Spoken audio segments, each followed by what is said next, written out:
ஆமேன். கொஞ்ச நேரம் ஆண்டவருடைய ஆலோசனைகளை நம்ம கேட்பதற்காக அப்போஸ்தலர் நடபடிகள் புஸ்தகம் 28ஆம் அதிகாரம் 30, 31 வசனங்களை வாசிக்கலாம். அப்போஸ்தலர் நடபடிகள் 28, 30, 31 வசனங்கள்.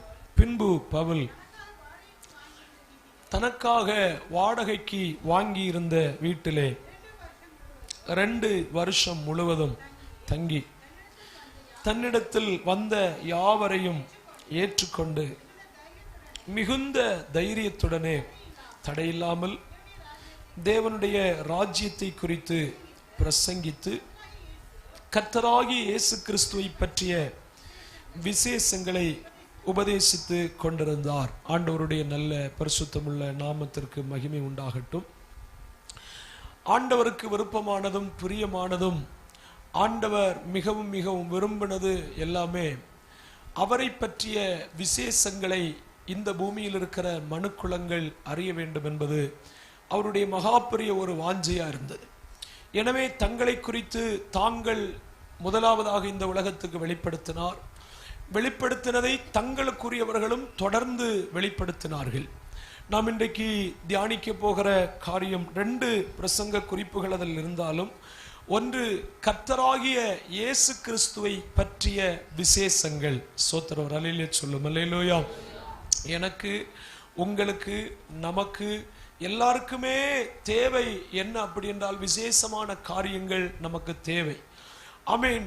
அதில் பிரதானமாக ஒரு மனிதன் அறிந்து கொள்ள வேண்டிய விசேஷமான செய்தி யாரை குறித்து எவரை குறித்து அப்படி என்பதை நம்ம தியானித்தால், ஆண்டவராகிய இயேசு கிறிஸ்துவை பற்றிய விசேஷங்களை அறிவதுதான் இந்த உலகத்தில் மேலான பாக்கியமான ஒன்று. சோத்திரம் அல்லேலூயா. அதிகமாய் உலகத்தை குறித்தும் உலக காரியங்களை குறித்தும் உலகத்தில் நடக்கின்ற சம்பவங்களை குறித்தெல்லாம் நமக்கு படிப்பதற்கும் அறிவதற்கும் எல்லாம் நல்ல வாஞ்சை. ஆனால் அதற்கும் ஒருபடி மேலே ஆண்டவராகிய இயேசு கிறிஸ்துவை குறித்த விசேஷமான காரியங்களை எல்லாம் நாம் படிக்கிறதும் அறிகிறதும் மிகவும் மிகவும் முக்கியமான ஒன்றா இருக்கிறது. ஒரு அல்லேலூயா சொல்லும். அல்லேலூயா. அதற்காக பாருங்கள், இங்கே அப்போஸ்தலனாகிய பவுல் என்று சொல்லப்பட்டு தெய்வத்தால் தெரிந்து கொள்ளப்பட்ட ஒரு மிகவும் கனத்துக்குரிய ஒரு பாத்திரம். ஆண்டவர் அவரை குறித்து சாட்சி கொடுத்தது, நான் ஆமேன் எனக்காக தெரிந்து கொண்ட பாத்திரம் என்றே சொல்லி இந்த மனுஷனை கர்த்தர் தெரிந்து கொண்டார். அல்லேலூயா. ஆமென். எதற்காக இந்த மனுஷனை கர்த்தர் தெரிந்து கொண்டார் அப்படி என்று சொன்னால், ஆண்டவரை குறித்த விசேஷமான காரியங்களை சொல்லுவதற்காக. பவுலை குறித்து அநேக காரியங்கள் நம்ம படிக்க முடியும். இப்பொழுது அதல்ல நம்முடைய விஷயம். ஆமென். அதற்கு காரணமாய் இவர் இருக்கிறார் ஆண்டவருடைய விசேஷங்களை குறித்து சொல்லுவதற்காக. ஆமென். அதாவது இந்த அப்போஸ்தலர் நடபடிகளுடைய தீர்க்க தரிசனத்தின்படியாக ஒரு கடைசி தீர்க்க தரிசனத்தின் நிறைவேறுதலும் கூட இந்த அப்போஸ்தலர் நடபடிகள் 28ஆம் அதிகாரம் அப்படி என்று சொல்லுகிறது. அப்போஸ்தலர் நடபடிகள் புஸ்தகம் 1ஆம் அதிகாரத்தில் முக்கியமாக 4 காரியங்கள் உரைக்கப்பட்டது. பரிசுத்த ஆவி உங்களிடத்தில் வரும்போது நீங்கள் பலனடைந்து 1 எருசலேமிலும், 2 யூதேயா முழுவதிலும், 3 சமாரியாவிலும், 4 பூமியின் கடைசி பரியந்தமும் எனக்கு யாரா இருப்பீர்கள்? சாட்சிகளாய் இருப்பீர்கள் என்று ஆண்டவர் தமது அன்றைய காலகட்டத்திலிருந்து அப்போஸ்தலர்களை கொண்டு ஆண்டவர் உரைத்தார். அன்றைய ஆமீன் ஜனத்தொகைக்குட்பட்டு ஒரு பூமியின் கடைசி எல்லை என்கிறதை புரிந்து கொள்வதற்காக ஆமீன் ரோம் அப்படி என்று சொல்லுவதை ஒரு நமக்கு புரிந்து கொள்வதற்காக அதை ஆமீன் கர்த்தர் முக்கியத்துவப்படுத்தி இருக்கிறார். அப்படி அந்த தீர்க்க தரிசனத்தின் நிறைவேறுதலாகவும் கூடத்தான் இந்த 28ஆம் அதிகாரத்தில் பவுல் எங்கு வரைக்கும் வருகிறார்? 28ஆம் அதிகாரம் அதனுடைய 14வது வசனத்தை படிக்கும் போது, அங்கே சகோதரரை கண்டோம், அவர்கள் எங்களை 7 நாள் தங்களிடத்தில் இருக்கும்படி வேண்டிக் கொண்டார்கள், அந்தபடியே நாங்கள் இருந்து பின்பு ரோமாபுரிக்கு போனோம். அப்ப இதற்கு பிறகு 15வது வசனத்திலிருந்து 31ஆம் வசனம் வரையிலும் இது எங்க உள்ள சம்பவம் அப்படி என்று சொன்னால் ரோமாபுரியில் நடந்த சம்பவம். ஒரு அல்லேலூயா சொல்லும். அல்லேலூயா. இந்த இடம் வரைக்கும் பவுல் யாராய் கொண்டு வந்திருக்கிறார் அப்படி என்று சொன்னால் சங்கிலியால் கட்டப்பட்டு கொண்டு வரப்பட்டிருக்கிறார். 28ஆம் அதிகாரம் அதனுடைய ஸ்தோத்திரம் 20வது வசனத்தை படிக்கும் போது, இந்த காரியத்து நிமித்தமே உங்களை காணவும் உங்களுடனே கூட பேசவும் உங்களை அழைப்பித்தேன். இஸ்ரவேலுடைய நம்பிக்கைக்காகவே இந்த சங்கிலியால் கட்டப்பட்டிருக்கிறேன். Price the Lord. அல்லேலூயா. எருசலேமிலே பவுல் கட்டப்பட்டது, இப்ப ரோம் வரைக்கும் கட்டப்பட்டிருக்கிறார். அப்போஸ்தலர் நடவடிக்கைகள் 1ஆம் அதிகாரம் அதனுடைய 7ஆம் அதிகாரம் வரையிலும் எருசலேமின் சம்பவங்கள். அப்போஸ்தலர் நடவடிக்கைகள் புத்தகம் 8ஆம் அதிகாரம் 1வது வசனத்திலிருந்து வாசியுங்கள். 8:1. கொலை செய்கிறதற்கு சவுலும் சம்மதித்தான். அவனை கொலை செய்வதற்கு இந்த பவுல் என்று சொல்லப்பட்டிருக்கிற இந்த சவுலும் சம்மதித்திருந்தான்.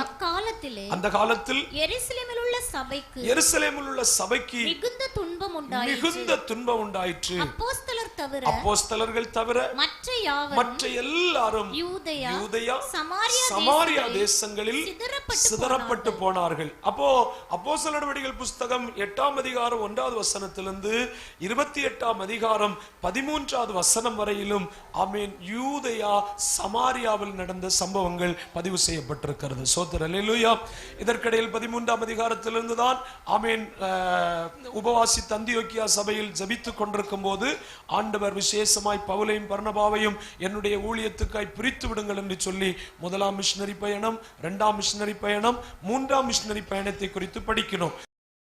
இது சிறை கைதியாக ரோமுக்கு கொண்டு வரப்பட்டார் என்று ஒரு கருத்து இருந்தாலும் இது 4ஆம் மிஷனரி பயணம் என்று சொல்லி போதிக்கப்படுகிற காரியங்களையும் நம்ம ஏற்றுக்கொள்ள நல்ல கருத்தா இருந்தால் ஏற்றுக்கொள்ளுங்கள். பவுலினுடைய 4வது மிஷனரி பயணம் தான் அவர் எங்க வந்து சேருகிறது?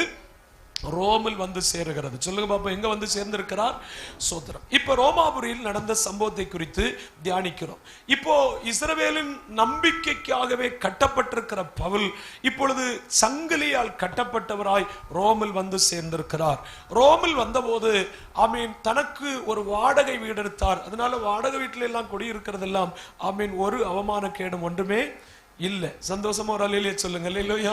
அதனால சொந்த வீட்டுல இல்லையேன்னு ஒண்ணு யாரும் என்ன செய்ய வேண்டாம், வருத்தப்பட வேண்டாம். சொந்த வீட்டுல இருக்கிறதுக்கு பேரும் என்ன வீடுதான்? அது வாடகை வீடுதான். அல்லேலூயா. ஆமென். அது ஒண்ணும் நமக்கு ஒண்ணும் பெர்மனன்ட் ஒண்ணும் இல்ல. Praise the Lord. அல்லேலூயா. ஆமென். சொந்த வீடா இருந்தாலும் வாடகை வீடா இருந்தாலும் எல்லாம் வீடுதான். சந்தோஷமா ஒரு அல்லேலூயா சொல்லுவோம். அல்லேலூயா. ஆமென். அதனால யாருக்கும் சொத்து சுகங்களோ ஆஸ்திகளோ நல்ல வீடோ காரோ பங்களாயோ ஒன்னும் இல்லைன்னு ஒன்னும் யாரும் என்ன செய்யக்கூடாது, கவலைப்படக்கூடாது. நமக்கு எல்லாருக்கும் ஒரு சொந்த வீடு இருக்கு, மேல இருக்கிறது. Price the Lord. அல்லேலூயா. 2 கொரிந்தியர் புத்தகம் 5ஆம் அதிகாரம் அதனுடைய 1வது வசனத்தை படிக்கும் போது அங்கே சொல்லப்பட்டிருக்கிறது. வாசியுங்கள். 2 கொரிந்தியர் 5:1. பூமிக்குரிய கூடாரம் நம்முடைய வீடு. அப்ப இந்த பூமிக்குரிய கூடாரமாகிய வீடு நம்முடைய சரீரத்தை ஒப்பிட்டு சொல்லப்பட்டிருக்கிறது. இந்த சரீரம் பார்க்கிறதை ஒப்பிட்டு சொல்லப்பட்டிருக்கிறது. இந்த கூடாரத்துக்கு பேரு பூமிக்குரிய கூடாரமாகிய வீடு. என்ன செய்யக்கூடிய வீடு? அழிந்து போகக்கூடிய வீடு. அழிந்து போனாலும் தேவனால் கட்டப்பட்ட கைவேலை அல்லாத நித்திய வீடு பரலோகத்திலே நமக்கு உண்டு என்று அறிந்திருக்கிறோம். அல்லேலூயா. அதனால ஸ்தோத்திரம். நமக்கு இந்த பூமியில என்ன வாடகை வீடு இருந்தாலும் சொந்த வீடு இருந்தாலும் அதுக்கு ஒரு பேரு தான். என்ன பேரு? அது எல்லாமே அழிந்து போகும். அழிந்து போகிற வீடு. பூமிக்குரிய கூடாரமாகிய நம்முடைய வீடு என்ன செய்யும்? அழிந்து போகும். கைகளால் கட்டப்பட்ட தேவனால் கட்டப்பட்ட ஒரு நல்ல வீடு எங்க இருக்கிறது? பரலோகத்து. அந்த வீட்டுக்கு பேர் என்ன வீடு? நித்திய வீடு. சொல்லு பாப்பா, என்ன வீடு? நித்திய வீடு. அதனால வீடு இல்லைன்னு யாரும் என்ன செய்ய வேண்டாம், பாரப்பட வேண்டாம். பின்ன கவலைப்படுங்கள். எங்க வீடு இல்லைன்னா அங்க வீடு இல்லைன்னா கவலைப்பட்டு தான் ஆகணும். Praise the Lord. அல்லேலூயா. சந்தோஷமா ஒரு அல்லேலூயா சொல்லுவோம். சரி, ஆண்டவருக்கு மகிமை உண்டாகட்டும். அப்போ தனக்கு ஒரு வாடகை வீடு வாங்கினார். ஏன் நான் இதை இவ்வளவு சொன்னேன் அப்படி என்று சொன்னால், அப்போஸ்தலனாகிய பவுல் அப்படி என்று சொல்லப்படுகிற இந்த தேவ பக்தன் இவர் உண்மையிலே ஒரு பெரிய கோடீஸ்வரர். அதை குறித்து நான் உங்களுக்கு சொல்லி தரலாம் இல்லையா? இயேசு கிறிஸ்துவுக்காக எல்லாவற்றையும் என்ன செய்தார்? விட்டுக்கொண்டார். நஷ்டமாகவும் குப்பையாகவும் விட்டார். இப்போ இவர் சொல்லும் போது என்ன சொல்லுவார் தெரியுமா? இந்நேரம் வரைக்கும் பசி உள்ளவர்களும் தங்க இடம் இல்லாதவர்களும் நிர்வாணிகளும் குட்டுண்டவர்களும் வஸ்திரம் இல்லாதவர்களும் எல்லாரும் துடைத்து போடுகிற அழுக்கை போலவும் அவ்வளவுக்கு வாழ்க்கை கிறிஸ்துவுக்காக என்ன செய்தார்கள்? அர்ப்பணித்தார்கள். எல்லாத்தையும் இழந்தார்கள். இழந்து கொண்டு இப்பொழுது தான் இப்பொழுது தெய்வத்தினுடைய சித்தத்தை செய்வதற்காக இப்போ 2 வருஷ காலம் ஆமீன் ஒரு வீடு வாடகைக்கு எடுத்தார். இந்த வீட்டுல அவர் 2 வருஷ காலம் ஒரு ஸ்டடி பண்ணார், ஒரு பைபிள் ஸ்டடி எடுத்தார். இந்த பைபிள் ஸ்டடிக்கு 2 தலைப்பு கொடுத்தார். அதாவது ஒரு தலைப்பு தேவனுடைய ராஜ்யம், ஒரு தலைப்பு என்னது தேவனுடைய ராஜ்யம். இரண்டாவது இந்த 2 வருஷ காலம் நடத்தின ஆமீன் இந்த பைபிள் ஸ்டடிக்கு இரண்டாவது ஒரு தலைப்பு கொடுத்தார். என்ன தலைப்பு என்றால் இயேசு கிறிஸ்துவை பற்றிய விசேஷம். இயேசு கிறிஸ்துவை பற்றிய விசேஷம், அது பைபிள் ஸ்டடி, மற்றது பிரசங்கம்.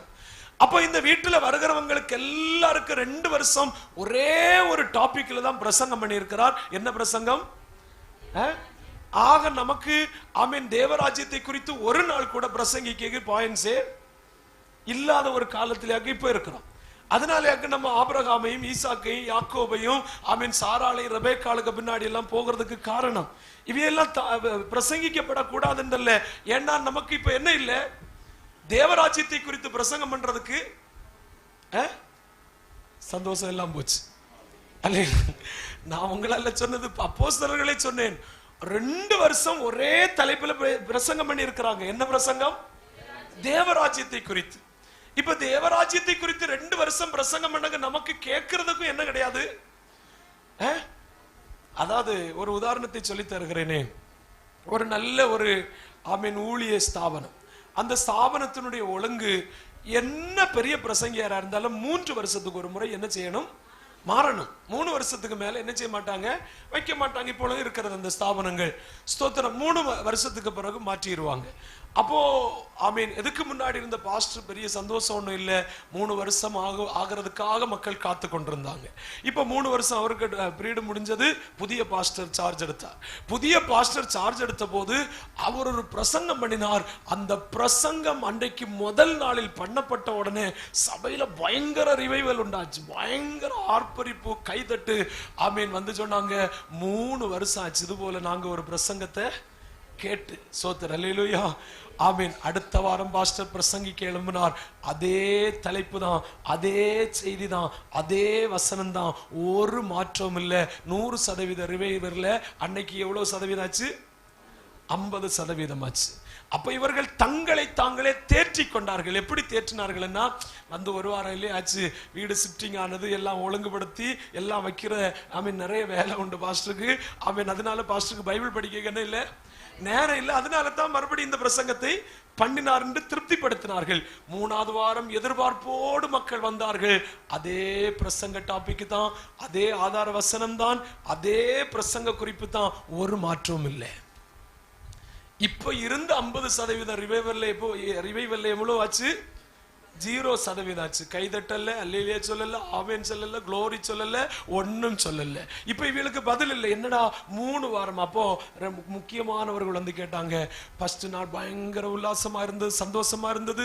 2வது நாள் நாங்க எங்களை திடப்படுத்தினோம், சரி அடுத்த வாரம் நல்ல செய்தி கிடைக்கும். அப்போ 3வது வாரம் என்ன பாஸ்டர் ஆச்சு அப்படின்னு கேட்டது பாஸ்டர் சொன்னார், 4வது வாரம் இதுதான் பிரசங்கம், 5வது வாரம் இதுதான் பிரசங்கம், 6வது வாரம் இதுதான் பிரசங்கம். அப்ப அவங்க எல்லாம் கேட்டாங்க ஏனென்று கேட்ட போது சொன்னார், இந்த பிரசங்கத்தை கேட்டு என்ன மாறுதியலோ அதுக்கு பிறகுதான் இனி புதிய பிரசங்கம். மனசிலாவில்லை. அல்லேலூயா. நாம் பண்ணுகிற இந்த பிரசங்கத்தை கேட்டு நீங்க என்னைக்கு மாற்றம் உங்களுக்கு வருதோ அது வரைக்கும் நான் எதுதான் பண்ணுவேன். அப்ப 2 வருஷம் பைபிள் ஸ்டடி எடுத்ததனுடைய நோக்கம் என்ன தெரியுமா? தேவராஜ்யம் என்ன என்பதை குறித்து எல்லா மக்களும் என்ன செய்யணும்? அறியணும். ஏன்னா இது முக்கியமான பிரசங்க டாபிக். இகலோகத்தை குறித்தல்ல, இந்த பூமியை குறித்தல்ல, எதை குறித்து அறியணும்? தேவராஜ்யத்தை குறித்து. பரலோக ராஜ்யம் அல்ல, தேவராஜ்யத்துக்கும் பரலோக ராஜ்யத்துக்கும் ஏறக்குறைய பின்னி பிணைந்து கிடந்தாலும் ஒரு சின்ன வித்தியாசம் உண்டு. என்ன உண்டு? ஒரு சின்ன வித்தியாசம் உண்டு. சரி, அவ்வளவு வந்ததுனால நான் தியானித்து வந்தது இயேசு கிறிஸ்துவை பற்றிய விசேஷங்கள். ஆமீன். ஆயினும் ஸ்தோத்திரம், அதுல வந்தபடினால சின்ன விஷயத்தை தேவராஜ்யத்தை குறித்து ஆமீன் தியானிக்கவில்லை. இருந்தாலும் அதனுடைய வித்தியாசத்தை உங்களுக்கு சொல்லித்தாரேன். ஒரு அலையிலே சொல்லும். அல்லேலூயா. ஏன் இந்த 2 வருஷ காலம் இவர் தேவராஜ்யத்தை குறித்தும் இயேசு கிறிஸ்துவை குறித்த விசேஷங்களை குறித்தும் இவர் ஏன் 2 வருஷ காலமும் இதே பிரசங்கத்தை வந்த அத்தனை பேருக்கு இவர் பண்ணினார் என்றால், தேவராஜ்யம் என்ன என்பதை குறித்தும் பரலோக ராஜ்யம் என்ன என்பதை குறித்தும் இயேசு கிறிஸ்துவை குறித்தும் இயேசு கிறிஸ்துவினுடைய விசேஷங்களை குறித்தெல்லாம் இந்த உலகத்தில் யாரும் அறியாம இருக்கவே கூடாது. வரலிலே சொல்லும் அல்லேலூயா. அப்ப தேவராஜ்யம் பரலோக ராஜ்யம் இப்படி என்றெல்லாம் நம்ம படிக்கும் போது கூட இன்னொரு ராஜ்யத்தை கூட படிக்க வேண்டும். என்ன ராஜ்யம் அப்படி என்று சொன்னால் இருளின் ராஜ்யம். சொல்லு பாப்பா, என்ன ராஜ்யம்? அதாவது நம்ம படித்து கொண்டிருக்கிறதை கொஞ்சம் கூட நீங்க புரிந்து கொண்டால் அது அர்த்தம். அதாவது ஏதேன் அப்படி என்று சொல்லுகிறது. இதெல்லாம் ஒரு விதத்துல பரலோக ராஜ்யமும் தேவராஜ்யமும் இன்றைக்கு நம்ம அனுபவிக்க போகிற பரதீசாவுக்கும் எல்லாம் இணையானதுதான் மனுஷனுக்காக தேவன் படைத்த என்ன ராஜ்யம்? ஏதேன் தோட்டம். Price the Lord. ஏதேன் என்று சொல்லுகிறது. ஆனால் அந்த ஏதேனில் மனுஷன் எப்பொழுது தேவ கற்பனையை மீறினானோ, ஏதேனிலிருந்து துரத்தப்பட்டானோ, அதை குறித்து படித்தோம் இல்லையா? நித்தியம் அவனை விட்டு என்ன செய்தது? இழந்தது. நித்திய ஜீவன் இழந்தது, நித்திய ரூபம் இழந்தது, நித்திய சாயல் இழந்தது, நித்திய மகிமை இழந்தது. அதாவது நித்தியம், எட்டர்னல் அப்படி என்று சொல்லுகிறது எல்லாமே மனுஷனை விட்டு இழந்தது. பூமி என்னதாய் மாறினது? இருளாய் மாறினது. இதோ இருள் பூமியையும் காரிருள் ஜனத்தையும் என்ன செய்தது? மூடினது. பிரைட்னஸ், அதாவது மகிமை போனது. பூமி மொத்தம் என்ன வந்தது? இருள் வந்தது, அந்தகாரம் வந்தது. இருள் அப்படி என்று சொல்லுகிறது பயத்துக்கு அடையாளம், மரணத்துக்கு அடையாளம், நோய்க்கு அடையாளம், பஞ்சத்துக்கு அடையாளம். இதெல்லாம் விளக்கங்களும் பைபிளில் கொடுக்கப்பட்டிருக்கிறது. ஏன்னா ஒரு வசனத்தை நான் உங்களுக்கு காட்டி தருகிறேன். இருளின் ஒரு அடையாளம், நிறைய வியாக்கியானங்கள் இருக்கிறது. ஆயினும் ஒரு அடையாளத்தை நீங்க ஸ்தோத்திரம், ஞானிகளுக்கெல்லாம் ஞானியா இருக்கிற சாலமன் ஞானி ஆராய்ச்சி பண்ணி எழுதி வைத்திருக்கிற ஸ்தோத்திரம் தான் நல்ல அனுபவத்தில் இருந்தபோது எழுதப்பட்ட வாக்கியங்கள் தான் பிரசங்கி அப்படி என்று சொல்லப்படுகிற காரியம். பாருங்கள், அதில் இருளை குறித்து ஒரு காரியத்தை அவர் எழுதி வைத்திருக்கிறார். பிரசங்கியினுடைய புஸ்தகம் 5ஆம் அதிகாரம் அதனுடைய 17வது வசனம். அவன் தன் நாட்களில் எல்லாம் இருளிலே புசித்து மிகவும் சலித்து நோயும் துன்பமும் அடைகிறான். அப்ப இருளின் அடையாளம் ஒரு அடையாளத்தை சொன்னேன். 23ஆம் சங்கீதத்தில் நீங்க போய் படிக்கலாம், ஏசாயாவில் படிக்கலாம், மத்தேயு சுவிசேஷம் 4ல படிக்கலாம், ஏசாயா 9ல படிக்கலாம். இங்க எல்லாம் இருளை குறித்து எழுதப்பட்டிருக்கிறது. யோவான் சுவிசேஷம் 3ல படிக்கலாம். இங்க எல்லாம் இருள் இருக்கிறது. ஒரு அல்லேலூயா சொல்லும். அல்லேலூயா. அப்ப இங்க பாருங்கள், இருள் அப்படி என்று சொல்லுகிறது தன் நாட்கள் எல்லாம் எங்க புசிக்கிறான்? இருளில் புசிக்கிறான். வாழ்நாள் முழுவதும் எங்க புசிக்கிறான்? இருளில் புசிக்கிறான். வாழ்நாள் முழுவதும் இருள் அப்படி என்று சொல்லுகிறது சலிப்பை கொண்டு வருகிற ஒரு அடையாளம். சலிப்பு, அதாவது வாழ பிடிக்கல, என்னடா வாழ்க்கை, இப்படியா இருக்கும் வாழ்க்கை, இப்படின்னு எல்லாம் மனுஷன் அதிருப்தி படுகிறான் இல்லையா? சலிப்புண்டாகிறது இல்லையா? இது எதுக்கு அடையாளம்? இருளுக்கு அடையாளம். நோய், துன்பம், இதெல்லாம் எதுக்கு அடையாளம்? இருளுக்கு அடையாளம். ஏன் பிரதர் இது இப்படி வந்தது? காரணம் என்னன்னு கேட்டீங்கன்னா, மகிமை என்ன செய்து போச்சு? எடுபட்டு போச்சு. அந்த பிரகாசம் இல்லாத ராஜ்யத்துல நம்ம தள்ளப்பட்டோம். அதனால தான் இந்த பூமிக்கு இப்ப பேரு என்ன ராஜ்யம்? இருளின் ராஜ்யம். சொல்லு பாப்பா, என்ன ராஜ்யம்? இருளின் சாம்ராஜ்யம், இருளின் ராஜ்யம். அப்ப இந்த இருளின் ராஜ்யம் என்று சொல்லப்படுகிற இந்த இருளின் ராஜ்யத்துக்கு ஒருவன் அதிபதியாய் மாறினான். அவனுக்கு பேர் தான் என்னது? சாத்தான். அவனுக்கு பேர் தான் என்னது? சாத்தான். 2 கொரிந்தியர் புஸ்தகம் 4ஆம் அதிகாரம் 4வது வசனம். சீக்கிரமாய் படிங்க. 2 கொரிந்தியர் 4:4. தேவனுடைய சாயலா இருக்கிற கிறிஸ்துவின் மகிமையான சுவிசேஷத்தின் ஒளி அவிசுவாசிகளாகிய அவர்களுக்கு பிரகாசமாயிராதபடிக்கு இப்பிரபஞ்சத்தின் தேவனானவன் அவர்கள் மனதை என்ன செய்தான்? குருடாக்கினான். அங்கேயும் இருள். அப்ப பாருங்கள், இந்த இருள் என்று சொல்லப்படுகிற இந்த பூமியில் அந்த ஏதேனை விட்டு துரத்தி அடிக்கப்பட்டு ஆதாமிலிருந்து இன்று வரைக்கும் உருவாக்கப்படுகிற அத்தனை ஜனங்களும் எந்த ராஜ்யத்தில் தான் வாழ்ந்து கொண்டிருக்கிறோம்? இருளின் ராஜ்யம். புரியுது இல்லையா? அதுக்காக நான் கர்த்தரை ஆமென் துதிக்கிறேன். எந்த ராஜ்யத்துல நாம் வாழ்ந்து கொண்டிருக்கிறோம்? இருளின் ராஜ்யத்துல. இந்த ராஜ்யத்துல இப்போ இந்த ராஜ்யத்துக்கு தெய்வம் அப்படி என்று சொல்லி இந்த பூமி அவகாசம் எடுத்திருக்கிறவன் யாரு? சாத்தான். சொல்லுங்க, யாரு? சாத்தான். அதனாலே சொல்லப்பட்டிருக்கு, தேவனுடைய சாயலாய் சிருஷ்டிக்கப்பட்டது மகிமையான சுவிசேஷம். தேவ சாயல் எங்க இருக்கிறது? சுவிசேஷத்தில் இருக்கிற. எங்க இருக்கு? சுவிசேஷம் கேட்க கேட்க கேட்க நம்மை மறுபடியும் இழந்து போன சாயல் என்ன செய்யலாம்? திருப்பலாம். சமயம் வாய்த்தால் மாலையில் நம்ம தியானிக்கலாம். நம்ம தொடர்ச்சியை படித்துக் கொண்டிருக்கிறது. இப்ப அங்க போகண்டாம். அப்ப இந்த சுவிசேஷத்தின் ஒளி ஒருத்தனுக்குள்ள போனா அவன் மீண்டும் தெய்வத்தை போல் அல்லது தேவன் அவனுக்கு கொடுத்த ஆதி ரூபத்தை இவன் அடைந்துருவானே என்கிற ஒரு பயத்தினால தான் சுவிசேஷம் உள்ள போகாதபடிக்கு சாத்தான் எதை குருடாக்குனா? மனச குருடாக்கி வச்சிருக்கிறான். அதுக்கு ஒரு நோக்கம் தான் உண்டு. என்னன்னா, இந்த சுவிசேஷ வெளிச்சம் இவனுக்குள்ள போச்சுன்னா இவன் இருளை விட்டு எங்க வந்துருவான்? வெளிச்சத்துல வருவான். வெளிச்சத்துல வந்தா இவனுக்கு என்ன ரூபம் கிடைச்சிரும்? தேவ சாயல் கிடைச்சிரும். என்ன சாயல் கிடைச்சிரும்? கவனிக்கல. என்ன சாயல் கிடைச்சிரும்? தேவ சாயல் கிடைச்சிரும். இது இவனுக்கு ஆமென் இதற்குள்ள போக விடாமல் இருப்பதற்காகத்தான் சாத்தான் இன்று வரைக்கும் எல்லாரும் என்ன செய்கிறான்? கவனிக்கல. மனச குருடாக்கி வச்சிருக்கிறான். தேவராஜ்யத்தை குறித்து பேசுங்க, ஆமென், இயேசுவை பற்றி பேசுங்க, பரிசுத்தாவியை குறித்து பேசுங்க, என்ன வேணும்னாலும் பிரசங்கம் பண்ணுங்க, ஆமென். ஆனா காத்துல மட்டும் கேளுங்க, மனசுல அதை என்ன செய்யறாங்க? பதிச்சிடாதீங்க. அல்லேலூயா. பிசாசின் கிரியைகளை பற்றி படித்ததுல நிறைய கிரியைகளை படித்திருக்கிறேன். அதுல ஒரு பிரதானமான கிரியை என்ன தெரியுமா? எல்லாரையும் பிரசங்கம் கேட்க வைப்பான். ஆனா பிரசங்கத்தை தயவு செய்து நீங்க என்ன செய்யக்கூடாது? அதுக்கு இன்னொரு வார்த்தை இருக்கு. என்ன செய்யக்கூடாது? லூக்காசு விசேஷம் 8ஆம் அதிகாரம். லூக்காசு விசேஷம் 8ஆம் அதிகாரத்துல நீங்க சீக்கிரம் வாங்க. 8ஆம் அதிகாரம் அதனுடைய 12வது வசனம். லூக்கா 8:12. வழியருகே விதைக்கப்பட்டவர்கள் வசனத்தை நன்றாய் கேட்கிறார்கள், ஆனால் அவர்கள் விசுவாசித்து ரட்சிக்கப்படாதபடிக்கு பிசாசானவன் வந்து அந்த வசனத்தை அவர்கள் இருதயத்திலிருந்து எடுத்து போடுகிறான். நேற்றைக்கு என்ன பிரசங்கம் கேட்டா, எப்பா அடிபொலி பிரசங்கம். சரி, என்ன பிரசங்கம் கேட்டா என்னன்னு? பிரசங்கம் பயங்கர பிரசங்கம், அடிபொலி பிரசங்கம். அல்லேலூயா. இது நம்ம கொடுத்திருக்கிற பேரு.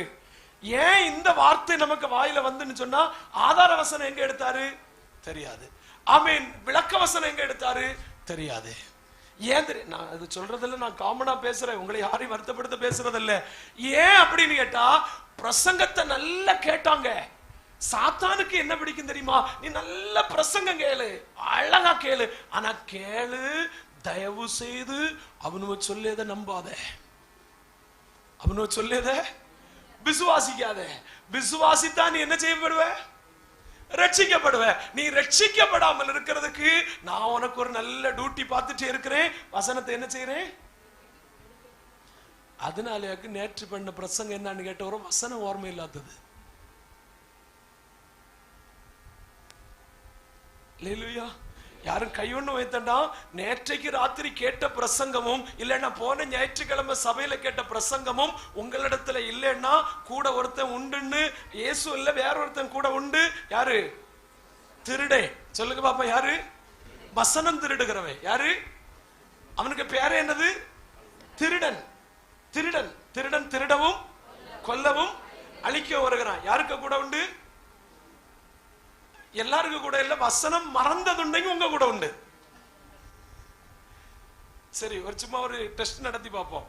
தேவையில்லை இருந்தாலும் சும்மா ஒரு டெஸ்ட். இந்த வருஷத்துல உங்களுக்கு நியூ இயர் சர்வீஸ்ல முதல்ல பிரசங்கம் பண்ண வசனம் என்னது? அப்ப எல்லாருக்கும் கூட உண்டு நாங்க அர்த்தம். சந்தோஷம் முதல்ல சொல்லுவோம். ஏன்னா எதை மறந்தாலும் மேக்சிமம் எதை மறக்க மாட்டாங்க? 1ஆம் தேதி உள்ள பிரசங்கத்தை, 1ஆம் தேதி வசனத்தை என்ன செய்ய மாட்டாங்க? சரி போட்டோம். மறந்ததுண்டுனால் வசனம் மறக்குதுன்னா இப்ப நம்ம புரிந்து கொள்ளுங்க. இப்போ எந்த ராஜ்யத்துல தான்? இருளின் ராஜ்யத்து. ஏனென்றால் தேவனுடைய சாயலாய் சிருஷ்டிக்கப்பட்ட மகிமையான கிறிஸ்துவின் ஒளி அவர்களுக்கு உள் போகாமல் இருப்பதற்காக இப்பிரபஞ்சத்தின் தேவன் மனசை என்ன செய்கிறான்?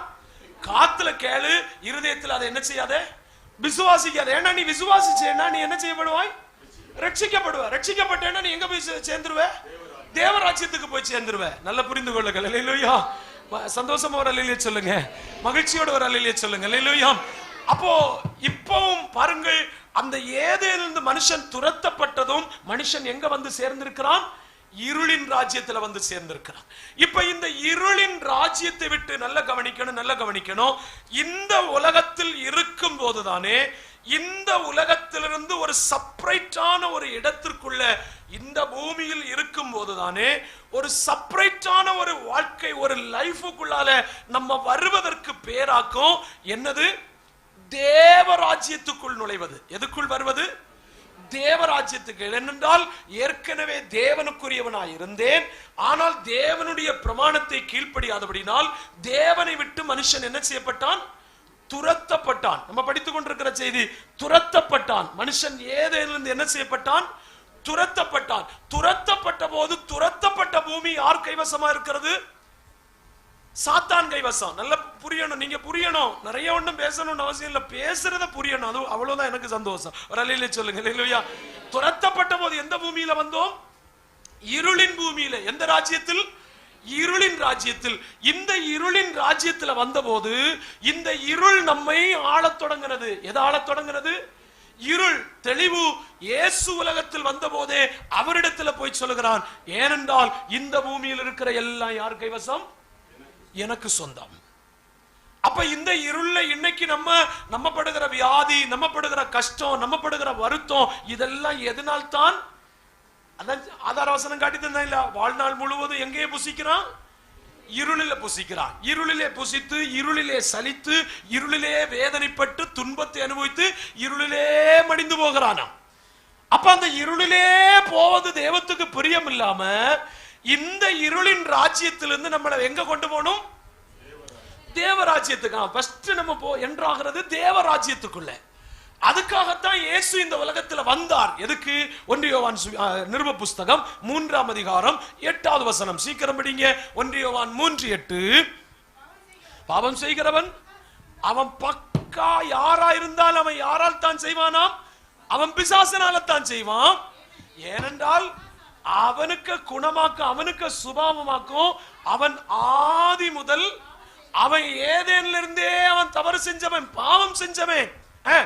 அதனால அவனுக்கு கிரியைகளை அழிப்பதற்காக யார் வெளிப்பட்டது? நல்ல கவனிக்கணும். யார் வெளிப்பட்டது? யார் வெளிப்பட்டது? இங்க வெளிப்பட்டதனுடைய நோக்கம் என்ன? பாவம் செய்கிறவர்கள் யாரால தான் செய்ய முடியும்? பிசாசினால செய்ய முடியும். நல்ல கவனிக்கணும். பாவம் செய்கிறவன் யாரால் செய்கிறான்? பிசாசினால் செய்கிறான். ஏன்னா அவனுக்கு பேர் தான் என்னது? ஆதி முதலே அவன் யாரு?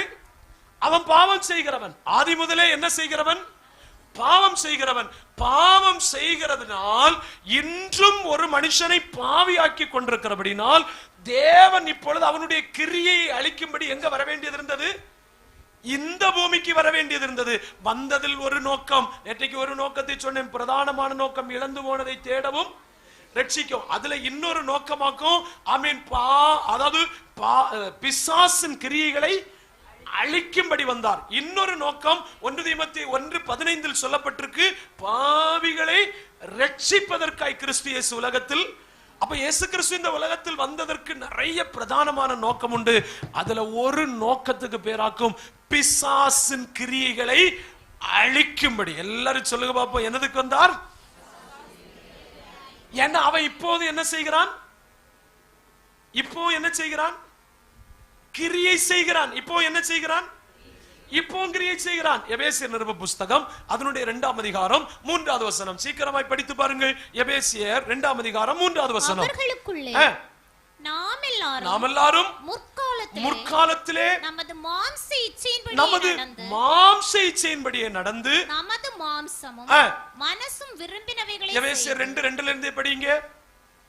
அவைகளில் நீங்கள் முற்காலத்திலே இவ்வுலக வழக்கத்திற்கு ஏற்றபடியாகவும் நல்ல கவனிங்க, கீழ்ப்படியாமையின் பிள்ளைகளிடத்தில் இப்பொழுதும் எப்பொழுதும் இப்பொழுதும் எப்பொழுதும் இப்பொழுதும், அதாவது ஆதாம் ஏவாள் புசிக்க கூடாது அப்படி என்று சொல்லப்பட்டதை ஆமீன் அவர்கள் புசித்தது, அதுக்கு பேர் தான் என்னது? கீழ்ப்படியாமை. புரியுறவங்க சொல்லுங்க, என்னது அதுக்கு பேரு? ஆண்டவர் சொன்னார், மக்களே இந்த பாரு 50 சேர் போட்டிருக்கிறேன், இந்த 49 சேர்ல நீ வந்து உட்காரு.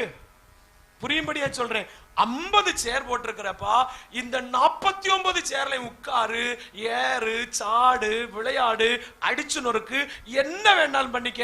அப்பா கேட்கவே மாட்டேன். மக்களே பிளீஸ் தயவு செய்து இந்த ஒரு சேர்ல நீ உட்காரக்கூடாது. அவனுக்கு என்ன ஆசை?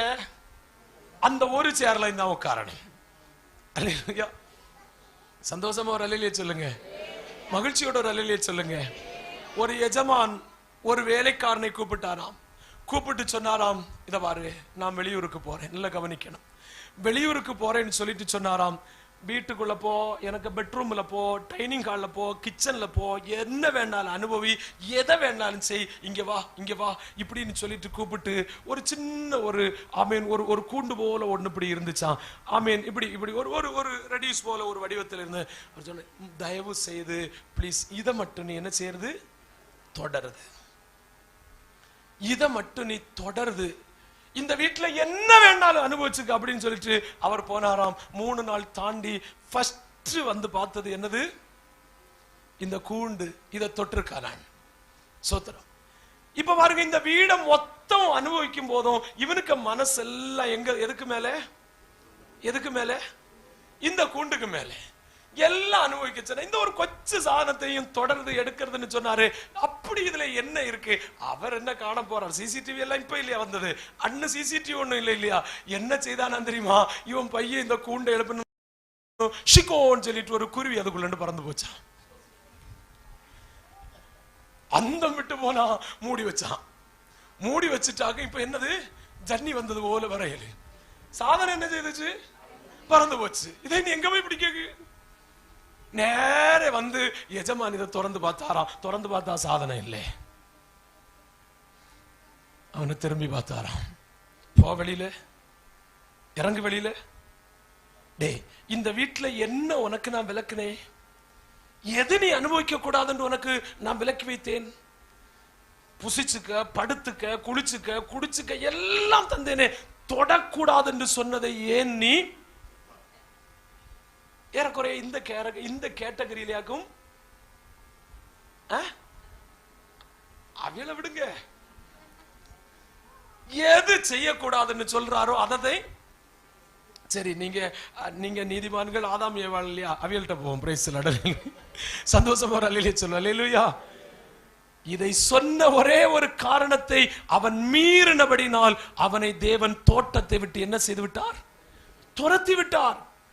அப்ப பாருங்கள், இவ்வளவு துரத்தி விட்டு இன்றளவு வரைக்கும், அதாவது அதாக்கு அந்த வசனம் சொல்லப்பட்டிருக்கு, கீழ்ப்படியாமையின் பிள்ளைகளிடத்தில் இப்பொழுதும் கிரியை செய்கிற ஆகாயத்து அதிகார ஊழியர்களுக்கு கீழ்ப்படியணும், சபைக்கு கீழ்ப்படியணும், புருஷன் மனைவிக்கு கீழ்ப்படியணும், பெற்றோர் பிள்ளைகளுக்கு கீழ்ப்படியணும்.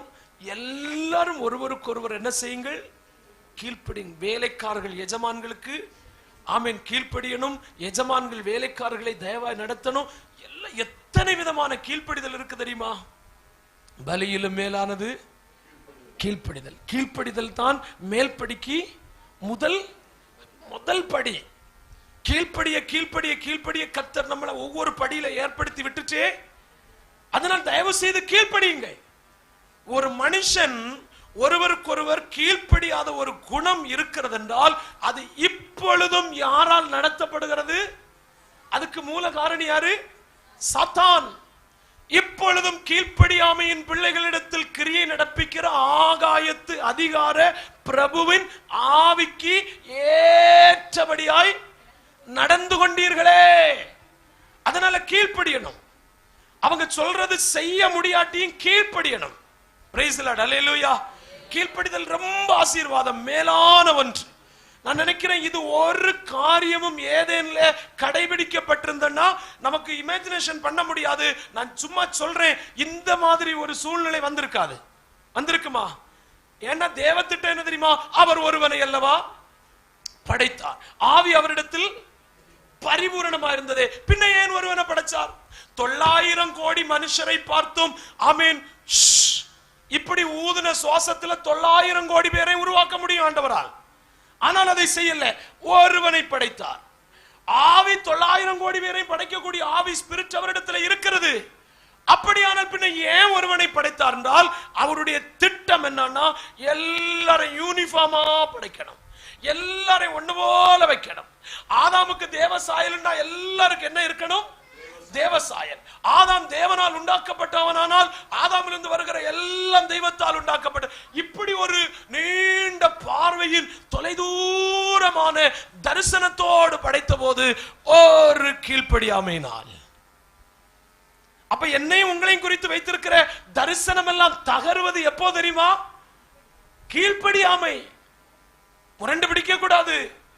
கீழ்ப்படியாமையினால் எல்லாம் தகர்ந்து போ. ஆண்டவர் சொன்னார், அமலேக்கே வானத்துக்கு கீழே பூமிக்கு மேல வேற இருக்கணும்னு தீர்மானித்திருக்கிறேன், வா, அதுக்கு தான் உனக்கு தலைக்கு மேல அபிஷேகத்தை வச்சு உன்னை வரவழைச்சிருக்கிறேன், வா, நீ போய் அமலேக்கே மொத்தமும் அழிச்சிரு. ஆனால் இவனுக்கு கீழ்ப்படிய மனசே இல்லை. அதனால இவனிடத்தில் இருந்த ஆவி, பரிசுத்த ஆவி எடுபட்டு போயிற்று.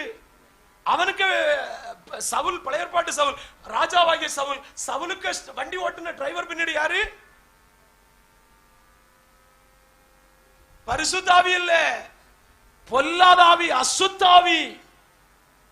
ஒரு கீழ்ப்படியாமை இல்ல. அப்ப நீங்க நினைச்சுடுங்க, பாஸ்டருக்கு கீழ்ப்படி இல்ல, உபதேசத்துக்கு கீழ்ப்படி இல்ல, வசனத்துக்கு கீழ்ப்படி இல்ல, உங்க டிரைவர் யாரா இருக்கும்?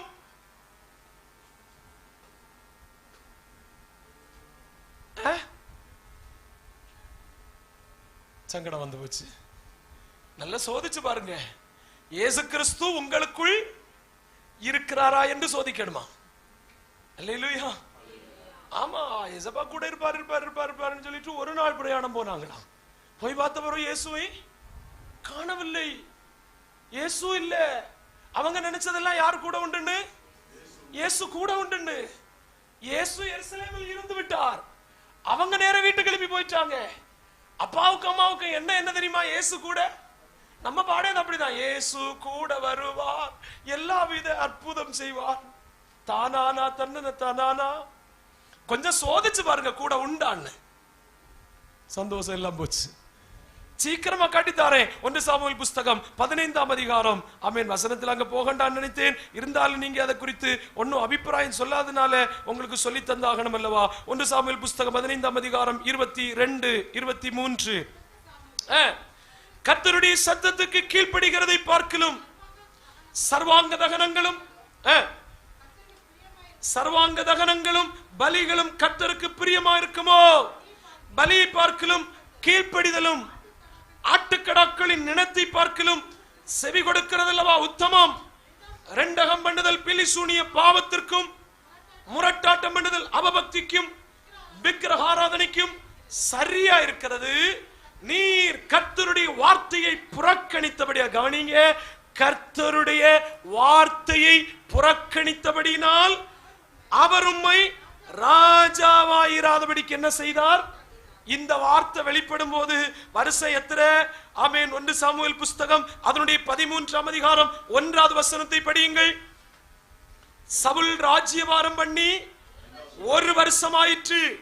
அவன் இஸ்ரவேலை 2ஆம் வருஷம் அரசாண்ட போதாக்கும் ஆண்டவர் அவனை பார்த்து என்ன சொன்னார்? 1 சாமுவேலுடைய புஸ்தகம் 15:1.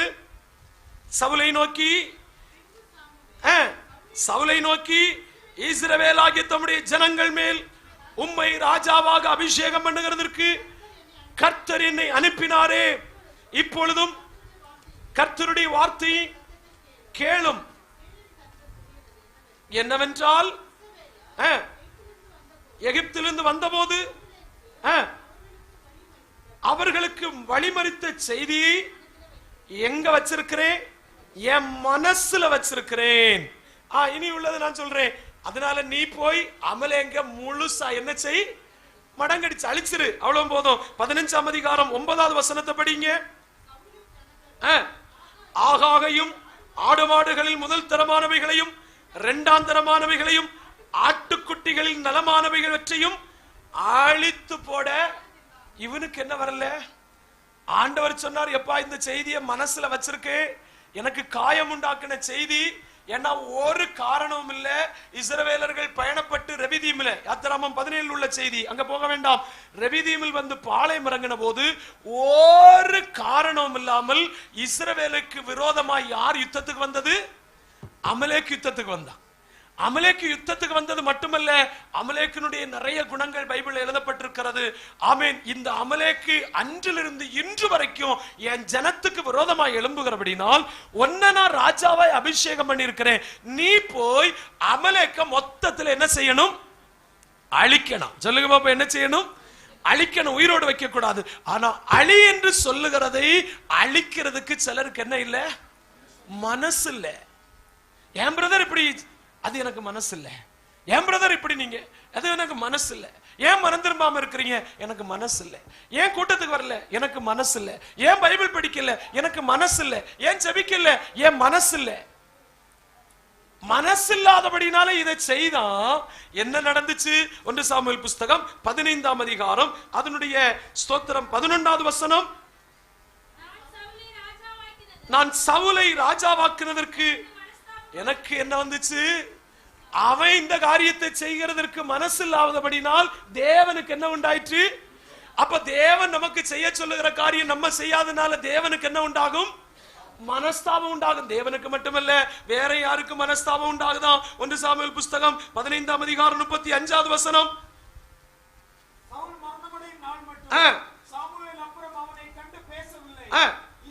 இஸ்ரவேலின் மேல் சவுலை ராஜாவாக்குனதற்காக கர்த்தர் மனஸ்தாபப்பட்டது நிமித்தம் பாஸ்டர் மனஸ்தாபப்படுவாராம். யார் மனஸ்தாபப்படுது? ஐயோ என் விசுவாசி கீழ்ப்படி இல்லையே, ஐயோ இவளை ஜபத்துக்கு வான்னு சொல்லி கீழ்ப்படி இல்லையே, இவளை ஜோம் பண்ணு சொல்லிட்டு கீழ்ப்படி இல்லையே. அப்ப மனஸ்தாபத்தோடு இருக்கிற விசுவாசிகள் எல்லாரும் இருக்கிறீங்களா? ஒரு அலையிலேயே சொல்லுவோமா? உண்டா? போ கீழ்ப்படியாதவங்க உண்டு இல்லையா? கீழ்ப்படியணும் எல்லாரும். சபைக்கு என்ன செய்யணும்? அது போச்சு. வசனத்துக்கு என்ன செய்யணும்? மனம் திரும்பணும், ஞானஸ்நானம் எடுக்கணும், பரிசுத்த ஆவி பெறணும், பரலோகத்துக்குரியவர்களாய் மாறணும். அல்லனா பாஸ்டர் என்ன செய்துட்டு இருப்பாரு? பாஸ்டர் மனஸ்தாபப்பட்டா என்ன நடக்கும்? 1 சாமுவேல் புஸ்தகம் 16ஆம் அதிகாரம் 14வது வசனம். 16ஆம் அதிகாரம் 14வது வசனம். கர்த்தருடைய ஆவி சவுலை விட்டு நீங்கினார். கர்த்தரால் வரவிடப்பட்ட ஒரு பொல்லாத ஆவி. இதாக்கு சொன்னேன், டிரைவர் யாருன்னு கொஞ்சம் சோதிச்சு பாருங்க. அப்ப பிரசங்கத்துக்கு கீழ்ப்படியாம, வசனத்துக்கு கீழ்ப்படியாம ஆண்டவருக்கு மனஸ்தாபத்தை உண்டாக்கி பாஸ்டர்மார்களுக்கு மனஸ்தாபத்தை உண்டாக்குற யாரா இருந்தாலும் அவர்களிடத்தில் இருந்து இந்த சிட்டுக்குருவி பறந்தது போல எது பறந்து போகும்? பரிசுத்தாய் பறந்து போகும். அப்ப போற இடத்துல இன்னொரு ஆவி வரணும் இல்லையா? ஒரு ஆளு வண்டி ஓட்டலைன்னா இன்னொரு ஆள் இருந்துதானே ஆகணும். உங்களுக்கு மனசிலாவல? கார் போகணும்னா டிரைவர் உட்காரணுமா உட்காரண்டாமா? பின்ன கொஞ்சம் டிஃபரெண்ட். அது வந்து ஹோலி ஸ்பிரிட், இது வந்து ஈவில் ஸ்பிரிட். அது வந்து பரிசுத்த ஆவி, இது வந்து அதுக்கு என்ன குழப்பம்? எல்லாம் ஆவிதானே, இருக்கட்டும் இருக்கட்டும் சொல்லிட்டு எத்தனை வருஷம் ஓடினாரு? சவுல் ராஜ்யபாரம் பண்ணது எத்தனை வருஷம்? எல்லாம் போச்சு. இஸ்ரவேல்ல 3 பேர் 40 வருஷம் ஆட்சி பண்ணார். 1வது 40 வருஷம் ஆட்சி பண்ணது சவுல், 2வது 40 வருஷம் ஆட்சி பண்ணது தாவீது, 3வது ஆட்சி பண்ணது சாலமன். மறக்கிறது, இஸ்ரவேலை சமஸ்த இஸ்ரவேலை 40 வருஷம் வச்சு ஆட்சி பண்ண முதல் ராஜா தான் யாரு? சவுல். நல்ல மறக்கிறது, யாரு? சவுல். 2வது தாவீது, 3வது சாலமன். அதுக்கு பிறகு ராஜ்யம் 2ஆய் உடைந்தது. வடக்கு ராஜ்யம் என்றும் தெற்கு ராஜ்யம் என்றும் ரெகோபயாம் எரோபயாம் என்று ராஜ்யம் 2ஆ பிரிந்தது. இப்ப நம்ம அங்கிட்டு போனா திருப்பி வர முடியாது, சரித்திரம் அது. இப்ப இங்க சொல்லித்தாரே, 2வது வருஷத்தில் கீழ்ப்படியாமையினாலே சவுலை விட்டு பரிசுத்தாவி போனார். அவனை யார் கண்ட்ரோல் பண்ணது? அசுத்தாவி. எத்தனை வருஷம் ஆட்சி பண்ணினார்? 40 வருஷம். 38 வருஷம் ஆட்சி நடத்தினது யாருடைய? எந்த ஆவி? அசுத்தாவி. அதனாலேக்கு டெஸ்ட் பண்ணி பாருங்கன்னு சொன்னேன். பரிசுத்தாவி யாரையும் கெட்ட வார்த்தை பேசுமா? பரிசுத்தாவி யாருக்கு எங்களுக்கு விரோதமாய் பேசுமா? பரிசுத்தாவி யாரையும் அடிக்குமா? பரிசுத்தாவி யாரையும் வெறுக்குமா? அப்ப பின்ன நம்ம இதெல்லாம் செஞ்சது? டிரைவர் யாருன்னு பார்க்கணும், நல்ல செக் பண்ணி பார்க்கணும். போச்சு, உள்ள ரிவைவல் எல்லாம் போச்சு. யாராக்கும் உங்களை வழி நடத்துகிறது என்று நல்ல கவனிங்க. அல்லேலூயா. நாம் சொல்ல வருகிறது தேவராஜ்யத்தை குறித்து நீங்கள் அறிவதற்காக மாத்திரமே. கீழ்ப்படியாமையின் பிள்ளைகளிடத்தில் இப்பொழுதும் கிரியை செய்கிறது யாரு? ஆகாயத்து அதிகார பிரபு, பரிசுத்தாவி அல்ல. பரிசுத்தாவியானவர் கீழ்ப்படிவார். பரிசுத்தாவியானவர் பரிசுத்தமானவர். அவர் பாவத்துக்கு நேரா நம்மளை விடமாட்டார். அவர் நீதி என்னன்னு சொல்லி தருவார். அவர் நியாய தீர்ப்பு என்னன்னு சொல்லி தருவார். நம்ம அப்ப நீதி கேடும் அநியாய கேடும் அசுத்தங்களும் ஆண்டவருக்கு பிரியமில்லாத காரியம் செய்கிறோமானால் something wrong.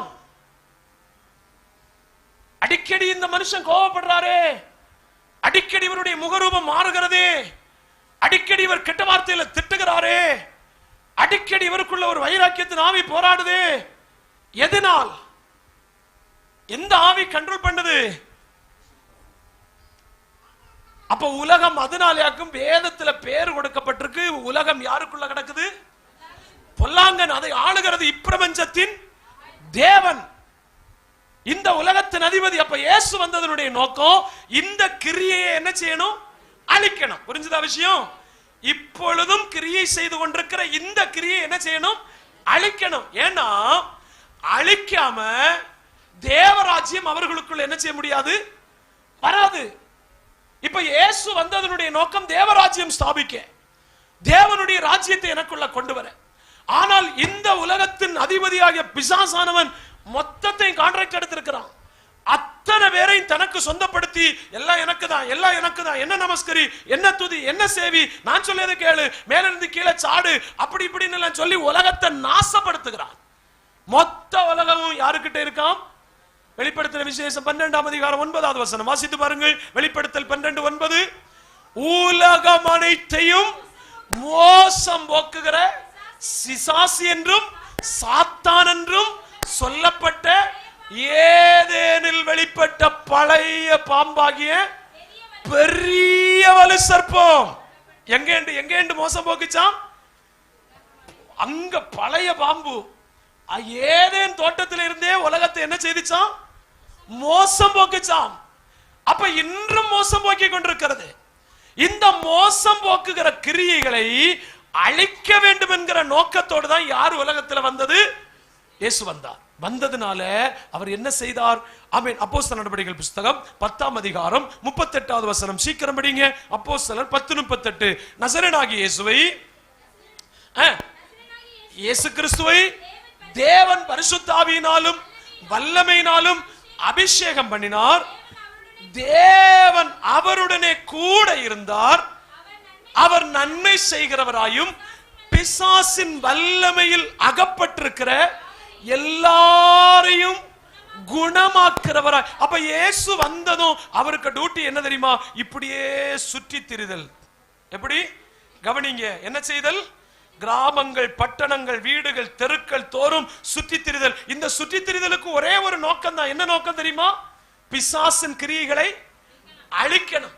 இப்படி சுற்றி திரிந்ததனால் அவர் பிசாசின், ஏன்னா பிசாசு என்ன செய்யறவன் தான் 1 பேதுரு 5:8 அவன் என்ன செய்யறான்? கவனிக்கல. பிசாசை பற்றி சொல்றதுனால அவன் உங்களை பிரசங்கம் கேட்க விட மாட்டான். அதனால எல்லாரும் இங்க வாங்க, பிசாசு கடன் கொடுக்க, எல்லாரும் என்னைய கவனிங்க. ஒரு புத்தகத்துல படித்தேன், ஆதி ஆகமத்தையும் வெளிப்படுத்தின விசேஷத்தையும் அதிகமாய் யாரையும் என்ன செய்ய விட மாட்டானா? வாசிக்க விட மாட்டானா? அப்ப அதுக்கு கீழே ஏன் அப்படின்னு சொல்லிட்டு கூர்மையாய் படிக்க ஆரம்பித்தேன். அப்ப அதுல எழுதப்பட்டிருக்கிறது, ஆதி ஆகமத்தில் ஒரு மனுஷனை எப்படி வஞ்சித்தான் என்று எழுதப்பட்டிருக்கிறது. வெளிப்படுத்தின விசேஷத்தில் அவனுக்கு நீ அழிவு உண்டென்று எழுதி வைக்கப்பட்டிருக்கிறபடினால், ஆமென், இந்த காரியங்களை மக்கள் அறியாமல் இருப்பதற்காக படிக்க விட மாட்டானா? எங்கே அவர்களை நடத்துவானாம்? துன்மார்க்கனுடைய ஆலோசனை நடவாமலும் பாவிகளுடைய வழியில் இல்லாமலும் பரியாசக்கார் உட்காரும் இடத்தில் உட்காராமலும் தொடங்கிட்டு 46 வரைக்கும் வரும். தேவன் நமக்கு அடைக்கலமும் பலனும் ஆபத்து காலத்தில் வரும்போது ஒரு ஃபுல் ஸ்டாப் ஆகும். எல்லாம் குழம்பி போச்சு. மீண்டும் எங்க போவோம்? துன்மார்க்கருடைய ஆலோசனையில் நடவாமலும். ஆக இது மேப்படியானுக்கு வேலை என்ன தெரியுமா? இதுக்குள்ளே இட்டு என்ன செய்யுது? அது தப்புன்னு சொல்லல. ஏன்னா டெய்லி காலையில திறந்து நம்ம படிக்கிறது உண்டு. ஆக என்னதுதான் இங்கோட்டு வந்து ஒரு ரோமர்னோ ஒரு கொரிந்தியர்னோ ஒரு தானியேலனோ இதெல்லாம் வரா.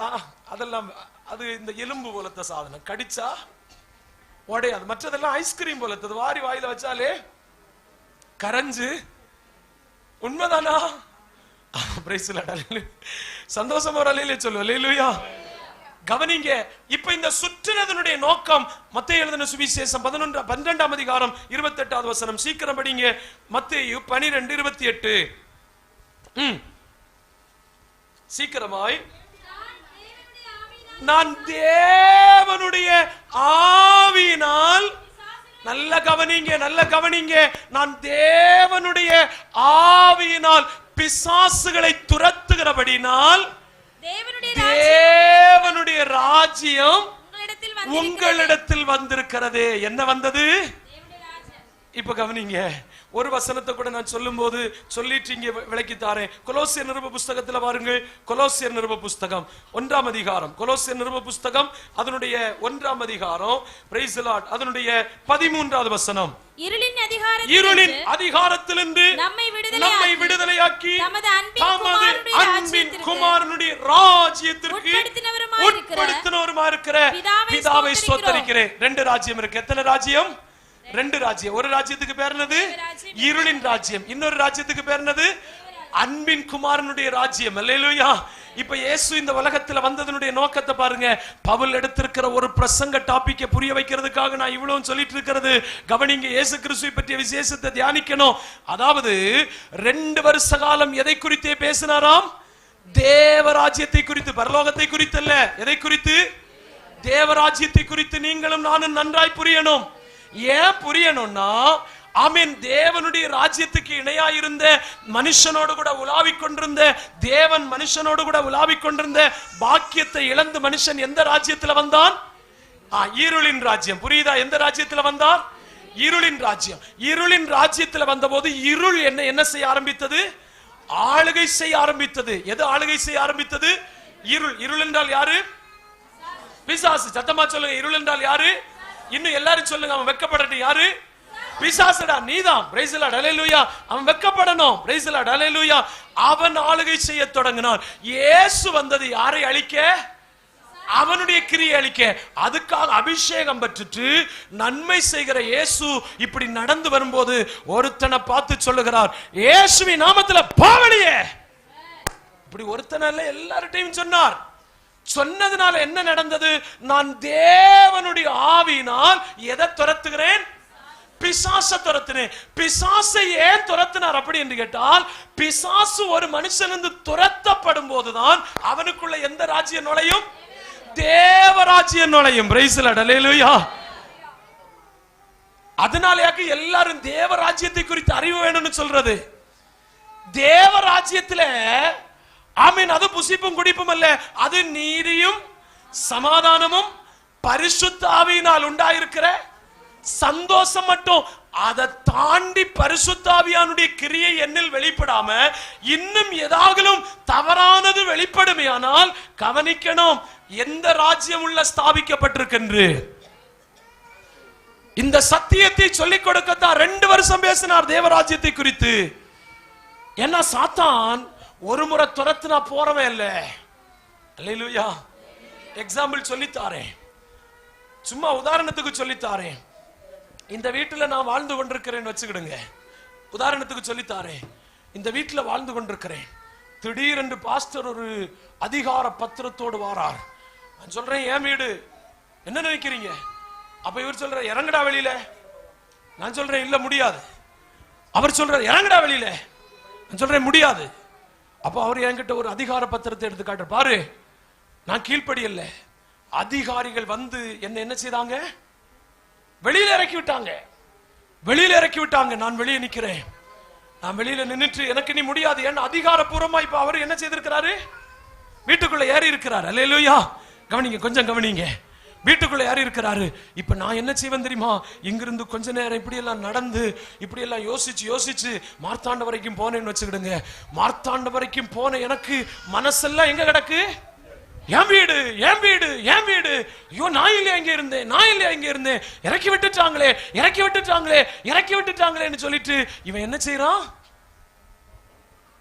திரும்பி வாரான். மார்த்தாண்ட வரைக்கும் போன நான் என்ன செய்கிறேன்? திரும்பி வருகிறேன். எங்க? வாசித்து பாருங்கள். மத்தேயு சுவிசேஷம் அதனுடைய 12ஆம் அதிகாரம். சீக்கிரமாய். சோத்திரம் சோத்திரம் சோத்திரம் சோத்திரம்.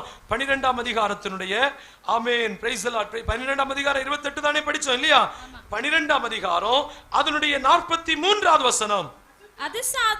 அசுத்த ஆவி ஒரு மனுஷனை விட்டு புறப்படும் போது அது வறண்ட இடங்களில் அலைந்து இளைப்பாறுதல் தேடியும் கண்டடையாமல் நான் விட்டு வந்த வீட்டுக்கு திரும்பி போவேன் என்று சொல்லி அங்க வரும். அது வரைக்கும் நிக்கட்டு நம்ம படிக்கலாம். அது வரைக்கும் என்ன செய்யும்? வரும். இப்ப மறுபடியும் சொல்றேன் உதாரணத்தை. பல வருஷமா இங்க இருந்தேன். திடீரென்று இவர் வந்து சொல்றாரு, இறங்குடா வெளியில, ஏன் வீடு, நான் கீழ்ப்படி இல்ல. அதிகார பத்திரத்தோட வந்து சொல்றாரு, இறங்குடா வெளியில, கீழ்ப்படி இல்ல. அதிகாரிகளோடு வந்து இப்ப என்ன எங்க செய்தாங்க? இறக்கி விட்டுட்டு யார் உள்ள இருக்குது? அவர் உள்ள வந்துட்டார். இறக்கி விட்டாச்சு இல்லையா? எனக்கு இப்போ பார்ப்பிடம் இல்ல. நான் அப்படியே எங்கேயாகலும் தங்கலாம் தங்கலாம் தங்கலாம்னு சொல்லிட்டு இப்படி குறை நேரம் அலைந்து திரிந்தேன். மார்த்தாண்ட வரைக்கும் போனேன். எனக்கு தங்கேக்கு எனக்கு இடம் இல்ல. எனக்கு மனசு மீண்டும் சொல்லுகிறது, இத்தனை வருஷம் நீ வாழ்ந்த இடம் அல்லவா, ஜஸ்ட் ஒன் அங்க போய் பாரு. சாத்தானை குறித்து சொல்லி தருகிறேன். ரட்சிக்கப்பட்டவர்கள் கவனிக்க வேண்டிய விஷயத்தை குறித்து சொல்லி தருகிறேன். தேவ ராஜ்யம் தான் உங்களுக்குள்ள இருக்கிறதா இல்ல இருளின் சாம்ராஜ்யம் தான் இருக்கிறதா என்பதை புரிய சொல்லி தருகிறேன். இப்ப வந்து பார்த்ததும் என்ன நடக்குது தெரியுமா? இவர் ஒரு மூலையில படுத்து கிடக்கிறாரு. மொத்த வீடும் காலியா கிடக்கு. உடனே நான் என்ன நினைக்கிறேன் தெரியுமா? ஒரு சான்ஸ் இருக்கு, ஒரு டைம் கூட இவரை ஒண்ணு என்ன செய்யலாம்? அட்டாக் பண்ணலாம், இவரை ஒண்ணு நெருக்கி பார்க்கலாம் அப்படின்னு சொல்லிட்டு நாம் போய் என்னிலும் வல்லமை உள்ள 7 பேர், என்னிலும் இப்ப எனக்கு 100 கிலோ ஒரு மனுஷனை தூக்கி வீசக்கூடிய கெபாசிட்டினா 200 கிலோயை தூக்கி எறியக்கூடிய 7 பேரை என் கூட கூட்டினேன். 7 1 8 8 பேரா வந்தோம். 8 பேரா வந்து இன்னும் இருந்துட்டு நடையில வந்துட்டு ஆமேன் கொஞ்சம் கொஞ்சமா நெருக்கணும். பைபிள் படிக்க விடல, ஜெபிக்க விடல, பாட்டு பாடி ஆராதிக்க விடல. சண்டை உண்டு பண்ணி விட்டேன், குழப்பத்தை உண்டு பண்ணி விட்டேன், பிரிவினை உண்டு பண்ணி விட்டேன். ஏன்னா இப்ப வந்திருக்கிறது யாரோடு கூட? ஒற்றைக்கு இருந்ததுனால தானே இறக்கி விட்டேன். அதனால யாக்கு எல்லாரும் கேட்கண்டாம். அதனால யாக்கு சிலர் கேட்கறது, ஓ நீங்க அங்க போனது மாறிட்டீங்களோ, அங்க போக முன்னாடி நல்லா தானே இருந்தீங்க, இப்ப நீங்க கொஞ்சம் கூட கேவலமா தானே தெரியுதீங்க. அவர்களுடைய முன்னிலைமை பின்னிலைமை முன்னிலைமையை காட்டிலும் அன்னைக்கு இவர் இப்படி கோவப்பட மாட்டார். என்னைக்கு? ஞானஸ்நானம் எடுக்க முன்னாடி. ஆனா இப்போ அன்னைக்கு நல்லா தான் இருந்தார். இவர் ரொம்ப இயேசு இயேசு இயேசுன்னு விழிக்கத்தான் இவருக்குள்ள பெரிய எல்லாரையும் சொல்லல. தேவராஜ்யமா இல்ல இருளின் ராஜ்யமா என்பதை புரிந்து கொள்ளுங்கள். ஏன்னா அவன் இத்தனை வருஷமான ஆட்சி செஞ்ச வீட்டை விட்டு வெளியே இறங்க அவனுக்கு விருப்பம் இல்ல. அவனுக்கு ஆசை என்ன தெரியுமா? மீண்டும் அந்த வீட்டுக்குள் மீண்டும் அவர்களுக்குள் நுழையணும், மீண்டும் அவர்களுக்குள்ள நுழையணும். ஒரு வசனத்தை படிச்சு பாருங்க. 2 பேதுருடைய புஸ்தகத்தில் படிக்கும் போது அழகாய் சொல்லப்பட்டிருக்கிறது. ஆமீன். நம்ம சரியா இல்லைன்னா நம்ம வாழ்க்கை எவ்வளவு மோசமாக போகும் என்று அழகாய் தெளிவாக வேதம் நமக்கு சொல்லி தருகிறது. 2 பேதுருடைய புஸ்தகம் 2ஆம் அதிகாரம் அதனுடைய 20வது வசனம். 2 பேதுரு 2:20. கர்த்தரும் இரட்சகருமா இருக்கிற இயேசு கிறிஸ்துவை அறிகின்ற அறிவினாலே உலகத்தின் அசுத்தங்களுக்கு தப்பினவர்கள் ஒருவேளை மறுபடியும் ஜெயிக்கப்பட்டு மறுபடியும் அவைகளில் சிக்கிக்கொண்டு ஜெயிக்கப்பட்டால் அவர்களுடைய பின்னிலைமை முன்னிலைமையிலும் ஆமென் கேடுள்ளதா இருக்கும். அவர்கள் நீதியின் மார்க்கத்தை அறிந்த பின்பு தங்களுக்கு ஒப்புவிக்கப்பட்ட அந்த பரிசுத்த பரிசுத்த பரிசுத்த பரிசுத்த பரிசுத்த கற்பனை வசனம் பிரமாணம் இயேசு தேவன் ஆவியானவர் அந்த பரிசுத்த கற்பனையை விட்டு விலகுகிறதை பார்க்கிறோம். அதை அறியாம அந்த ராஜ்யமா இருந்திருந்தாங்கன்னா எவ்வளவு எவ்வளவு நல்லா இருக்கும் தெரியுமா? அல்லேலூயா. ஏன் நல்லா இருக்கும்? ஏனென்றால் இயேசுவுக்கு தன்னை ஒப்பு கொடுத்தும் இதுவரைக்கும் ராஜ்யத்தை உள்ளுக்குள்ள ஸ்தாபிக்க விடவே, இயேசுவை கண்ட்ரோல் பண்ண விடல, பரிசுத்தாவியை கண்ட்ரோல் பண்ண விடல. இப்பொழுதும் பாவ வழிகள், இப்பவும் ஆண்டவருக்கு பிரியமில்லாத, இப்பவும் தேவனுக்கு பிரியமில்லாத கேடான வாழ்க்கை. அல்லேலூயா. சந்தோஷமா ஒரு அல்லேலூயா சொல்லுங்க. எதனால் என்று சொன்னால் இதுவரைக்கும் உள்ள என்ன ராஜ்யம் ஸ்தாபிக்கப்படவில்லை? தேவராஜ்யம் ஸ்தாபிக்கப்படவில்லை. தேவராஜ்யம் ஸ்தாபிக்கப்பட்டால் அங்க பரிசுத்த ஆவியானவர் உள்ளுக்குள்ள இருந்து பரிசுத்த ஆவியானவர் சரியாய் அவர்களை நடத்தி கொண்டிருப்பார். பரிசுத்த ஆவியானவர் போதிப்பார். மறுபடி பாவத்துக்கு போக மாட்டாங்க, அக்கிரமத்துக்கு போக மாட்டாங்க, அநியாயத்துக்கு போக மாட்டாங்க. இந்த மத்தியான வேளையில பரிசுத்த ஆவிக்கு இடம் கொடுத்தா உங்களை சூப்பரா நடத்தி உங்களை தேவனுடைய ராஜ்யமாய் தேவனுடைய வீடாய் உங்களை மாற்றுவதற்கு போதுமானவர் இயேசு. இதனால தான் எத்தனை வருஷம் பேசினாராம் தேவராஜ்யத்தை குறித்து? 2 வருஷம் பேசினாராம். அல்லேலூயா. தேவராஜ்யத்தை குறித்து அறியுங்கள். இன்றைக்கு சோதித்து பாருங்க, நான் ஒரு தேவராஜ்யமா அல்ல எந்த ராஜ்யமா இருக்கிறேன். அல்லேலூயா. சரி, ஓகே. நம்ம எடுத்த விஷயம் 2, இயேசு கிறிஸ்துவை பற்றிய விசேஷங்கள். அப்ப இந்த 2 வருஷ பைபிள் ஸ்டடி எடுத்தது 2வது ஒரு டாபிக் எடுத்திருக்கிறார். என்ன தெரியுமா? எல்லா மனுஷரும் 1 தேவராஜ்யத்தை குறித்து அறியணும், 2 யாரை குறித்த விசேஷத்தை அறிந்து கொள்ளணும். அன்பான தேவ பிள்ளைகளே, என்னை குறித்தோ உங்களை குறித்தோ அறிய வேண்டாம். ஒரு அல்லேலூயா சொல்லும். அல்லேலூயா. அதனாலே நான் உங்களுக்கு சொன்னேன், தயவு செய்து வால் போஸ்டர்களும் நோட்டீஸ்களும் பேர் போடாதீங்க, போட்டோ போடாதீங்க. ஏன்னா மக்களுடைய மனநிலை என்ன ஆகி போச்சு? இந்த பாஸ்டர் வருகிறார், இந்த ஊழியக்காரர் வருகிறார். யார படிக்கணும்னு ஆசை இல்ல, இயேசுவை அறியணும்னு விருப்பம் இல்ல. யார் அறிஞ்சா போதும்? இப்படி போகுது. தப்புன்னு நான் சொல்றது இல்ல. அதனால நான் முதல் நாள் கூட்டத்திலே சொன்னேன், ஏன்னா அதிகபட்சமான பேர் வருகிறது இன்னைக்கு யாரு? எதனால்?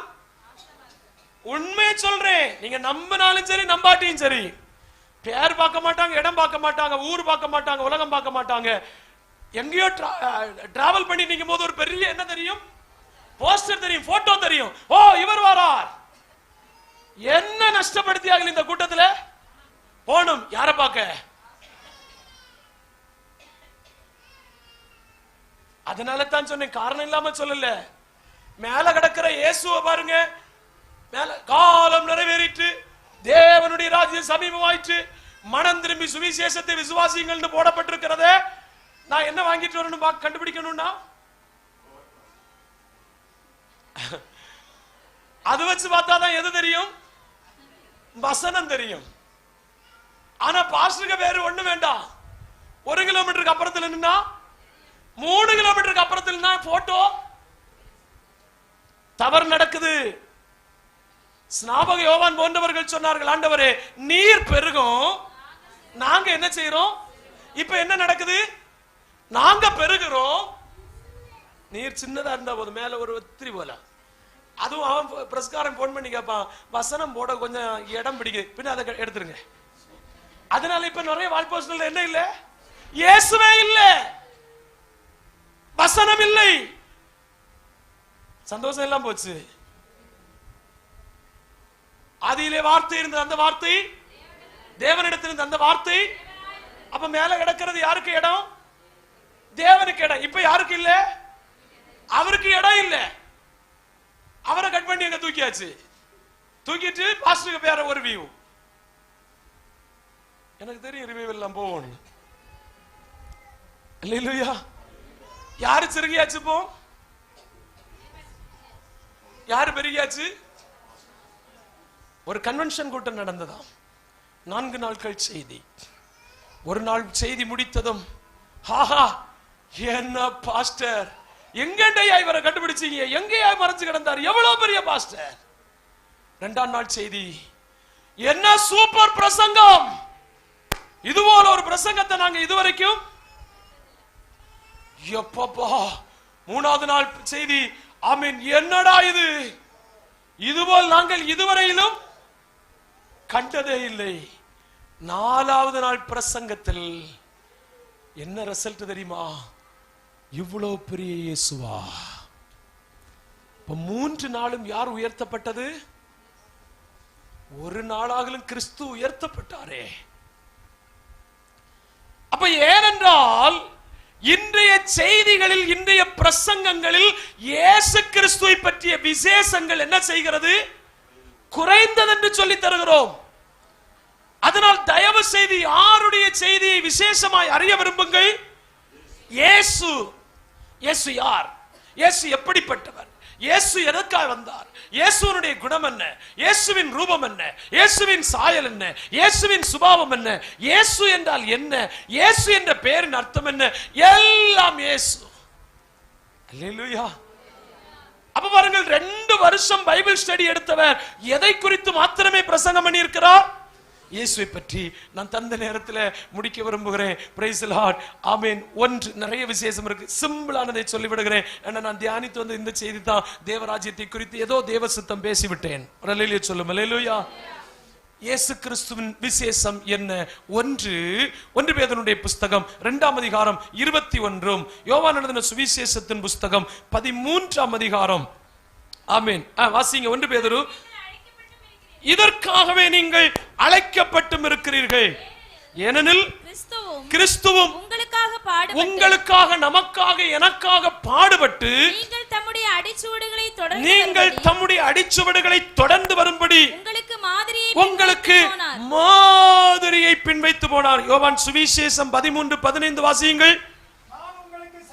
நான் உங்களுக்கு செய்தது போல நீங்களும் செய்யும்படி உங்களுக்கு என்ன காட்டி தந்தேன்? ஒரு தேவப்பிள்ளை இயேசு கிறிஸ்துவை பற்றிய விசேஷத்தை அறிய வேண்டும் என்று கிறிஸ்துவை பற்றிய விசேஷத்தை அவர் செய்தி அளித்ததுக்கு 1வது காரணம், கிறிஸ்துவின் விசேஷ குணங்களில் ஒன்று என்ன அப்படி என்றால், அவர் நாம் எதை செய்ய வேண்டுமோ அதை மாத்திரம் செய்வதற்கு அவர் செய்து என்ன காட்டி தந்திருக்கிறார்? மாதிரி காட்டி தந்திருக்கிறார். ஒரு அல்லேலூயா சொல்லும். அல்லேலூயா. அப்போஸ்தலர் நடபடிகள் புஸ்தகம் 1ஆம் அதிகாரம் 1வது வசனத்தை வாசியுங்கள். அப்போஸ்தலர் 1:1, தெயோப்பிலுவே, இயேசுவானவர் தெரிந்து கொண்ட அப்போஸ்தலர்களுக்கு பரிசுத்த ஆவியினாலே கட்டளையிட்ட பின்பு அவர் எடுத்துக் கொள்ளப்பட நாள் வரைக்கும், நல்ல கவனிங்க, செய்யவும் உபதேசிக்கவும் தொடங்கின எல்லாவற்றையும். பார்த்தீங்களா? கிறிஸ்து செய்ததையும் உபதேசித்ததையும் அப்போஸ்தலர்கள் எழுதினார்கள்.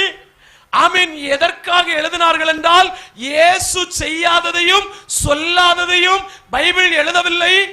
ஆமென். அதனால தான் நேற்றைக்கு ராத்திரி சொன்னேன், இனி ஒரு புத்தகத்தில் இருக்கிற டாக்டரினை கை கொள்ளாதீங்க, இனி ஒரு புத்தகத்தை வாசிச்சு சபை நடத்தாதீங்க, இனி ஒரு புத்தகத்தில் எங்களுக்கு பெரியவர்கள் தந்ததா கொண்டு அதுக்கு பின்னால் அல்ல போக வேண்டியது.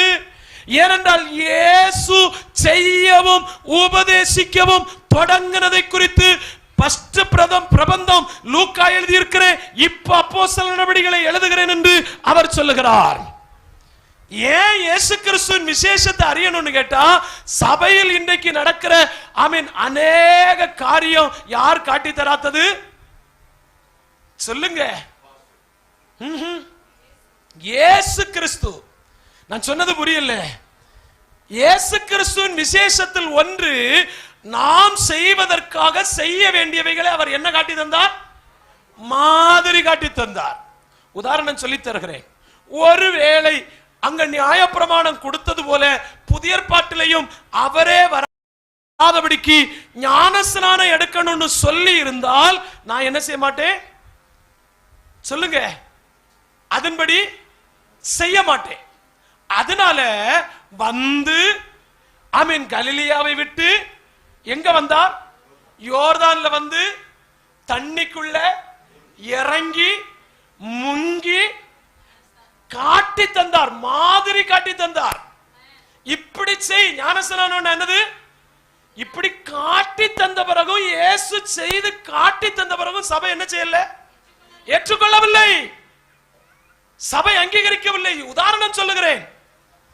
பாத்திரத்துல தண்ணீர் வார்த்து சீசனுடைய காலை கழுவவும் தாம் கட்டிக்கொண்டிருந்த சீலையினால் துடைக்கவும் தொடங்கின பிறகும் இன்று வரைக்கும் காட்டினது போல சபை ஏற்றுக்கொள்ளவே செய்யவில்லை. இயேசு கிறிஸ்துவின் விசேஷத்தை அறியுங்கள். அல்லேலூயா, அல்லேலூயா. சுவிசேஷத்தை சொல்லும் போது சொன்னார், இலவசமாய் பெற்றீர்கள், இலவசமாய். ஆக இன்னைக்கு நம்ம என்ன செய்யறோம்?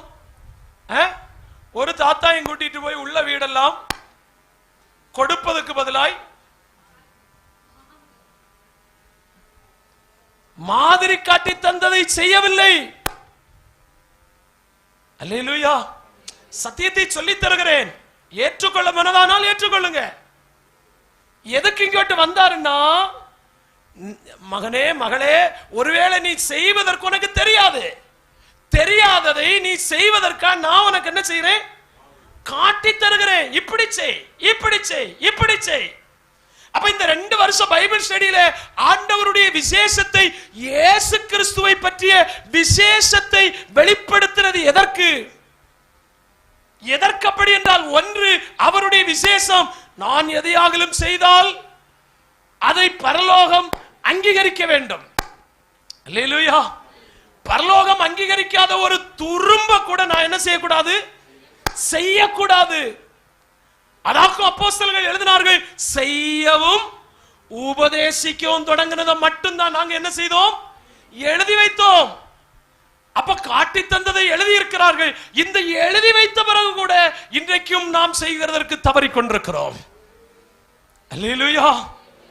கொஞ்சம் யோசித்து பாருங்கள். நீங்கள் இன்றைக்கு செய்கிற ஒவ்வொரு காரியத்தை நீங்கள் கொஞ்சம் நிதானியுங்கள். நீங்க செய்கிறது யார் உங்களுக்கு இது மாதிரி காட்டி தந்தது? ஆமென். ஏன்னா நான் செய்வதற்கு அத்தனை எனக்கு ரோல் மாடல் யார் மாத்திரமே? இயேசு கிறிஸ்து மாத்திரமே. தயவு செய்து பாஸ்டர்கள் செய்றாங்கன்னு செய்யாதீங்க. பாஸ்டர்கள் செய்கிறார்கள் குறித்து அப்போஸ்தலர்கள் வருத்தப்பட்டார்கள். விசுவாசிகள் செய்கிறது குறித்து வருத்தப்பட்டார்கள். கலாத்தியர் 4ஆம் அதிகாரம் 10வது வசனம் வாசித்து பாருங்கள். கலாத்தியர் 4ஆம் அதிகாரம் 10வது வசனம். சீக்கிரமாய். நாட்களையும் மாதங்களையும் காலங்களையும் வருஷங்களையும், ஐயோ நாள் பார்க்கறீங்க, இப்போ ஐயோ இப்போ மாசம் பார்க்கறீங்க, ஐயோ இப்பொழுதும் வருஷம் பார்க்கறீங்க. யாரையா உங்களுக்கு காட்டி தந்தது?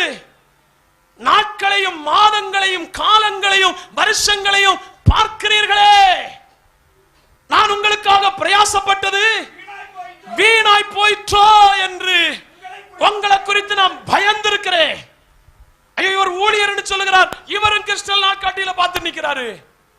எப்ப பிள்ளைய கூட்டிட்டு வரணும்? எப்ப வண்டியில கிளம்பணும்? எப்ப இறங்குனா நல்லா இருக்கும்? யாரையா காட்டி தந்தது? நாள் பார்க்க, மாதம் பார்க்க, வருஷம் பார்க்க, சமயம் பார்க்க. இறங்காத, மணி 12 ஆச்சு, போகல. எங்க கிடந்து எங்க கிடக்குது? சபைக்குள்ள, விசுவாசிகளுக்குள்ள. நாள் பார்க்காதீங்க, நட்சத்திரம் பார்க்காதீங்க. நான் சொல்றேன், நாள் பாருங்க. சுவாசம் விடுறதுக்கு நாள் பார்த்து விடுங்க. கண்டிப்பா பார்க்கணும். நேரம் பார்த்து தான் மூச்சு விடணும். அது வரைக்கும் விடுறது. மூச்சு விடுங்க. நல்ல நேரம் பார்க்கண்டாமா? நல்ல நேரம் பார்த்து விடணும்னா மூச்சு விடக்கு நல்ல நேரம் பார்க்கணும். ஒரு அல்லேலூயா இல்ல, ஆமென் இல்ல. ஆண்டு கொண்டாட்டம் என்ன, வருஷம் கொண்டாட்டம் என்ன, மாச கொண்டாட்டம் என்ன, நாட்களை விசேஷிக்கலாம். யாருக்கென்று? கர்த்தருக்கென்று. பாஸ்டர் பிள்ளை பிறந்த நாள், வீட்டில் வரணும், குடும்பமா வாங்க, விசுவாசிகளை கூட்டிட்டு வாங்க, நல்ல ஒரு ஆராதனை வச்சு ஒரு நல்ல சாப்பாடு கொடுத்து விடுங்க. யாருக்கென்று விசேஷிங்க? கேக்கு வாங்கி அதுல பெயர் எழுதி அதுல மெழுகுத்திரி கொளுத்தி சொல்லித்தாரேன். அத அந்த விளக்க என்ன செய்து ஊதி அணைச்சு அவனுக்கு பேரை வெட்டி அவனுக்கே தின்ன கொடுக்க சாப்பிடுறா. கொஞ்சம் சிந்திச்சு பாருங்க. தேவரீர் என் விளக்கை சொன்னேன், கெட்டு போய் கிடக்கும், எல்லாம் அணைஞ்சு இருளுக்குள்ள கிடக்கிறோம். மீண்டும் உள்ள பிரகாசத்தையும் பிள்ளைக்கு வாழ்க்கைக்கு அவனுக்கு பேரை சொல்லி விளக்கு அணைக்காதீங்க. அவனுக்கு பேரை சொல்லி அன்னைக்கு ஒரு விளக்கு என்ன செய்து அணையுது.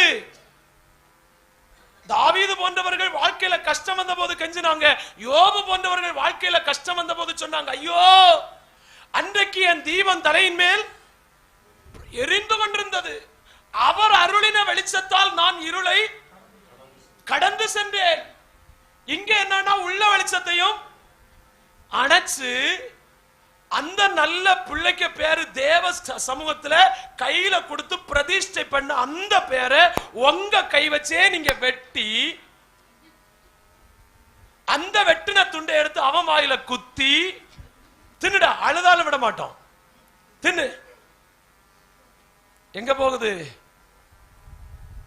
உண்மையிலே வரலாறு படிக்கும் போது வட இந்தியாவில் சூனியம் பண்ணி ஒரு மனுஷனை தகர்ப்பதற்காக இன்றைக்கு அப்படித்தான் மாந்திரிகங்கள் செய்யும் போது அவன் பேரை எழுதி அவன் டீட்டெயிலை எழுதி அதை சுட்டரித்து தான் அவனுக்கு சூனியம் பண்ணுவாங்க. அந்த வழிபாட்டுல வந்ததுதான் இந்த பர்த்டே செலிப்ரேஷன், கேக் வெட்டுத சம்பிரதாயம்.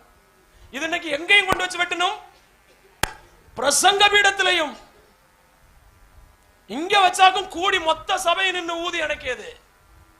பிரகாசிக்க வேண்டிய இடத்துல தவறு நடக்கிறது. நாட்களை, காலங்களை, மாதங்களை, வருஷங்களை பாருங்க. எதுக்காக? நாட்களை விசேஷித்துக் கொள்ளுகிறவன் கர்த்தருக்கென்று விசேஷித்துக் கொள்ளணும். உபவாசிங்க. நான் படிச்சது என்ன தெரியுமா? பர்த்டே அன்னைக்கு பாஸ்டிங் பிரேயர். எதுக்கு? ஒரு வருஷம் காத்தீர் ஆண்டவரே, ஒரு வருஷம் ஜீவனை தந்தீரே, ஒரு வருஷம் நடத்தினீர் ஆண்டவரே, ஒரு வயர பட்டினி போட்டு அன்னைக்கு ஒரு 10 சோத்திரம் பண்ணுங்கம்மா, கர்த்தர் மகிமைப்படுவார், கர்த்தர் சந்தோஷிப்பார். ஒரு ஊழியம் தந்தார், அடுத்த வருஷம் ஆண்டு கொண்டாடுறீங்களா, நல்ல சந்தோஷம். வேற ஒரு ஆச்சாரத்தை நடத்தாதீங்க, ஒரு ஸ்தோத்திர கூட்டம் நடச்சு என்ன பண்ணுங்க. ஒரு வருஷம் ஊழியத்தை என்ன செய்தீரே? காத்தீர், நடத்தினீரே ஆண்டவரே. எவ்வளவு நெருக்கம் வந்தது, பாதுகாப்பு தந்தீரே, நடத்தினீரே. விசேஷம் எல்லாம் கர்த்தரிடத்தில் போய் சேரணும்.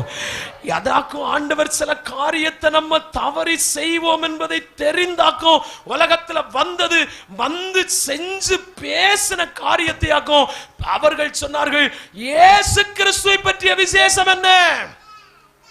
அவருடைய விசேஷத்தில் ஒன்று, அவர் நாம் செய்ய வேண்டியதை நமக்கு என்ன செய்து தருகிறார்? மாதிரி காட்டி தந்திருக்கிறார். இந்த உலகத்தில் உங்களுக்கு நடக்க தெரியலையா, பேச தெரியலையா, துணி உடுக்க தெரியலையா, வாழ தெரியலையா, எப்படி என்ன செய்யணும்னு தெரியலையா, எல்லாத்துக்கும் யாரை பார்த்தா போதும்? அவரை பாருங்கள். அவரை நோக்கி பார்த்து பிரகாசம் அடைந்தார்கள். அவர்கள் முகம் தலகுனியவே மாட்டீங்க. இயேசு உங்க கஷ்டத்துல, உங்க கண்ணீர்ல, உங்க துன்பத்துல, உங்க துக்கத்துல, உங்க பாடுகள்ல, உங்க வேதனையில, உங்க வறுமையில, உங்க தரித்திரத்துல, உங்க கடன் பாரத்துல, எந்த சூழ்நிலை உங்களை சந்தித்தாலும் ஒரு நிமிஷம் பரலோகத்துக்கு நேராக உங்க கண்களை ஏறெடுத்தால் வானத்தை பூமியை உண்டாக்கின கர்த்தரிடத்திலே இருந்து உங்களுக்கு நமக்கு ஒத்தாசை வரும் என்பதில் சந்தேகமில்லை. இன்னைக்கு இந்த மத்தியான வேளையில வேதனையோடு இருக்கிற தெய்வ பிள்ளையே, நீ மனுஷனை பார்க்காதீங்க, உலகத்தை பார்க்காதீங்க, ஊரை பார்க்காதீங்க, ஜனத்தை பார்க்காதீங்க, இயேசுவை நோக்கி பாருங்க. அவரிடத்திலே உங்களுக்கு சகாயம் வரும். அவர் நல்ல ஒரு மாதிரி புருஷர். ஹல்லேலூயா. நான் எப்படி நடக்கணும், எப்படி வாழணும், எப்படி குடும்பம் நடத்தணும், எப்படி பிள்ளைகளை வளர்த்தணும், எல்லா சரித்திரமும் எங்க இருக்கிறது? நாம் அவரை பின்பற்றி போகும்படி நல்ல என்ன வைத்து போயிருக்கிறார்? அடிச்சுவடுகளை வைத்து போயிருக்கிறார். அல்லேலூயா. நடக்க தெரியலையா? கொஞ்சம் இயேசுவை பாருங்க. வாழ தெரியலையா? கொஞ்சம் இயேசுவை பாருங்க. அவர் நமக்கு ஒரு நல்ல மாதிரியை காட்டி போயிருக்கிறார். சந்தோஷமா ஒரு அல்லேலூயா சொல்லுங்க. அல்லேலூயா. 2 ஆமீன். ஒரு பாயிண்ட் கூட சொல்லி விடுகிறேன். இயேசு கிறிஸ்துவினிடத்தில் இருக்கிற 2வது விசேஷம், பிலிப்பியர்கள் நிருப புஸ்தகம் 2ஆம் அதிகாரம் 5வது வசனத்தில் சீக்கிரமாய் படிக்கலாம், முடிச்சிருவோம். சீக்கிரமா படிக்க. பிலிப்பியர் 2:5 இல்ல, பிலிப்பியர் 2:5, எபேசியர் அல்ல, பிலிப்பியர் 2:5. கிறிஸ்து இயேசுவில் இருந்த சிந்தையே உங்களிலும் இருக்க கடவது. அவர் தேவனுடைய ரூபமாயிருந்தும் தேவனுக்கு சமமாயிருப்பதை கொள்ளையாடின பொருளாய் எண்ணாமல் தம்மை தாமே வெறுமையாக்கி 3 அடிமையின் ரூபம் எடுத்து 4 மனுஷர் சாயலானார். 5 மனுஷ ரூபமாய் காணப்பட்டார். 6 மரண பரியந்தம், அதாவது சிலுவையின் மரண பரியந்தம் கீழ்ப்படிந்தார். 7 தம்மை தாமே என்ன செய்தார்? தாழ்த்தினார். அதனால் தேவன் எல்லாற்றுக்கும் மேலாக அவரை உயர்த்தினார். அல்லேலூயா. இயேசு கிறிஸ்துவினுடைய விசேஷம் என்ன அப்படி என்றால், நம்மை உயர்த்தி கொண்டு போகக்கூடிய காரியத்தை காட்டி தந்திருக்கிறார். அல்லேலூயா. அவரிடத்தில் இருக்கிற விசேஷத்தை பாருங்க. ஒரு மனுஷன் எங்க போய் சேரணுமோ, எந்த இடத்துக்கு உயரணுமோ, அந்த காரியத்தை யார் நமக்கு வெளிப்படுத்தி இருக்கிறது? இயேசு. இயேசு ஃபர்ஸ்ட்ல அதனால 7 படிகள் என்ன செய்தார்? இறங்கினார். சொல்லுங்க பாப்பா, என்ன செய்தார்? இறங்கினார். அதுக்கு கடைசி லைன்ல கொடுக்கப்பட்டிருக்கிறதுக்கு பேர் தான் என்னது? தாழ்மை. சொல்லுங்க பாப்பா, என்னது? தாழ்மை. அல்லேலூயா. சந்தோஷமா ஒரு அல்லேலூயா சொல்லுங்க. அல்லேலூயா. எல்லாமே இயேசு கிறிஸ்துவினிடத்துல நல்ல விசேஷம் இருக்கிறது. அவரிடத்தில் இருக்கிற விசேஷத்தை பாருங்க. அவருடைய அந்த ஸ்டேட்டஸ் அப்படின்னு சொல்றது தேவனுக்கு சமம். தேவன். அல்லேலூயா. தேவனுக்கு சமம். தேவன். ஆனா தேவனுக்கு சமமா இருப்பதை ஒரு கொள்ளையாடின பொருளாய் எண்ணாம, தயவு செய்து படிப்பையோ பட்டத்தையோ அழகையோ அந்தஸ்தையோ வருமானத்தையோ, உங்களுக்கு இருக்கிற மொத்தத்துல ஒரு வார்த்தை சொன்னா ஒரு என்ன சொல்லலாம்? ஒரு ஸ்டேட்டஸ். தமிழ் எனக்கு தெரியல. ஒரு நிலை இல்லையா? சோத்திரம் தெரியல எனக்கு. அந்த ஸ்டேட்டஸ் சொல்றது கரெக்ட். ஒரு நிலை இல்லையா? சமூக மேன்மை. ஒரு சமூக மேன்மை. நான் உயர்ந்தவனா இருக்கிறேன், அவனை விட நான் உயர்வு, அவனை விட படிப்புல உயர்வு, அவனை விட அழகுல உயர்வு, அவனை விட பணத்துல உயர்வு, அவனை விட. இதுதானே இன்னைக்கு எல்லாரும் பிடிச்சு வச்சுட்டு இருக்கிறது. ஒரு படி கொஞ்சம் கீழே இறங்கலாமான்னு கேட்டா விட்டு கொடுக்கிறதுக்கு மனசே. நிறைய பேர் ரட்சிக்கப்படுவதற்கு அது தடை. நிறைய பேர் அபிஷேகம் பெறுவதற்கு அது தடை. நிறைய பேர் நீங்க இயேசுவுக்கு நல்ல சீடர்களாய் மாறுவதற்கு அது தடை. எது தடை தெரியுமா? நம்முடைய அந்த சமூகத்தில் இருக்கிற உயர்ந்த அந்த நிலையை விட்டு கொஞ்சம் என்ன செய்கிறதுக்கு மனசு இல்ல, கீழே இறங்குறதுக்கு நிறைய ஆசீர்வாதத்தை தடுக்கிறது. நம்ம நினைக்கிறோம் இதனால தான் எனக்கு உயர்வு வரும், இதனால தான். நோ. தன்னைத்தான் உயர்த்துகிறவன் தன்னைத்தான் தாழ்த்துகிறவன். அப்ப நீங்க உன்னத அனுபவத்துக்கு போகணும். ஆத்மீகத்துல நம்ம கிறிஸ்து தலைவரை வளரணும். அது வரைக்கும் போகணும்னா ஒண்ணுமே இல்லைங்க, ஒண்ணுமே இல்லை. அல்லேலூயா. தெய்வம், இவ்வளவு பெரிய தெய்வம் கடற்கரையில நாற்றம் பிடித்த ஒரு மனுஷனுக்கிட்ட வந்து சேர்ந்திருக்கிறாருன்னா, எல்லாத்துக்கும் மேல என் பக்கத்துல வந்து சேர்ந்திருக்கிறாருன்னா எனக்கு என்னையா இருக்கு பெருமை, என்னையா இருக்கு மேன்மை? ஒரு பெருமையும் ஒரு மேன்மையும் ஒன்னும் விட்டார். அதை ஒரு கொள்ளை பொருளை போல அவர் எண்ணவே இல்லை. அடுத்த படி அங்க சொல்லப்பட்டு அடுத்த பதம் தம்மைத்தாமே இல்ல இல்ல தம்மைத்தாமே என்ன செய்தார்? வெறுமையாக்கினார். தம்மைத்தாமே என்ன செய்தார்? விளக்கல நான் சொல்லி விடுகிறேன். தம்மைத்தாமே என்ன செய்தார்? வெறுமையாக்கினார். 2வது ஸ்டெப் வெறுமையாக்கினார். 3 அடிமையின் ரூபம் எடுத்தார். 4 மனுஷ சாயலானார். 5 மனுஷ ரூபமாய் காணப்பட்டார். 6 மரண பரியந்தம், அதாவது சிலுவையின் மரண பரியந்தம் என்ன செய்தார்? கீழ்ப்படிந்தவராகி தம்மை தாமே என்ன செய்தார்? தாழ்த்தினார். அவருடைய விசேஷ குணம். அல்லேலூயா. நிறைய இருக்கு. 7 காரியம் அதுல இருக்கிறது. ஆமென். இந்த 7 காரியத்தை ஆமென் நாம் செய்தோம்னா இதுதான் என்னில் வெளிப்படுகிற யாருடைய விசேஷம்? இயேசு கிறிஸ்துவின் விசேஷம். இந்த உலகம் இதுவரையிலும் அதை காண்பதற்காக தவித்து கொண்டிருக்கிறது. அல்லேலூயா. சந்தோஷமா ஒரு அல்லேலூயா சொல்லுங்க. அல்லேலூயா. ஒரு சின்ன காரியத்தை சொல்றேன். வேதாகம கல்லூரியில் படிக்கும்போது ஒரு சின்ன ஸ்கிரிப்ட் எங்களுக்கு சொல்லி கொடுத்தாங்க. நான் சொல்லி முடிக்கிறேன். அந்த ஸ்கிரிப்டினுடைய நோக்கத்தை சொல்லி தருகிறேன். அதாவது ஆமென், சுவிசேஷத்துக்காக நாங்கள் இப்படி பயணப்பட்டு போகின்றோம். சுவிசேஷத்திற்காக பயணப்பட்டு போகிற வழியில ஆமென் ஸ்தோத்திரம், ஒரு குஷ்டரோகி எங்களை சந்திக்கிறான். அந்த குஷ்டரோகி எங்களை தேடுகிறான், நாடுகிறான், ஓடி வருகிறான். நாங்கள் அவனை கண்டதும் விலகி ஓடி விடுகிறோம்.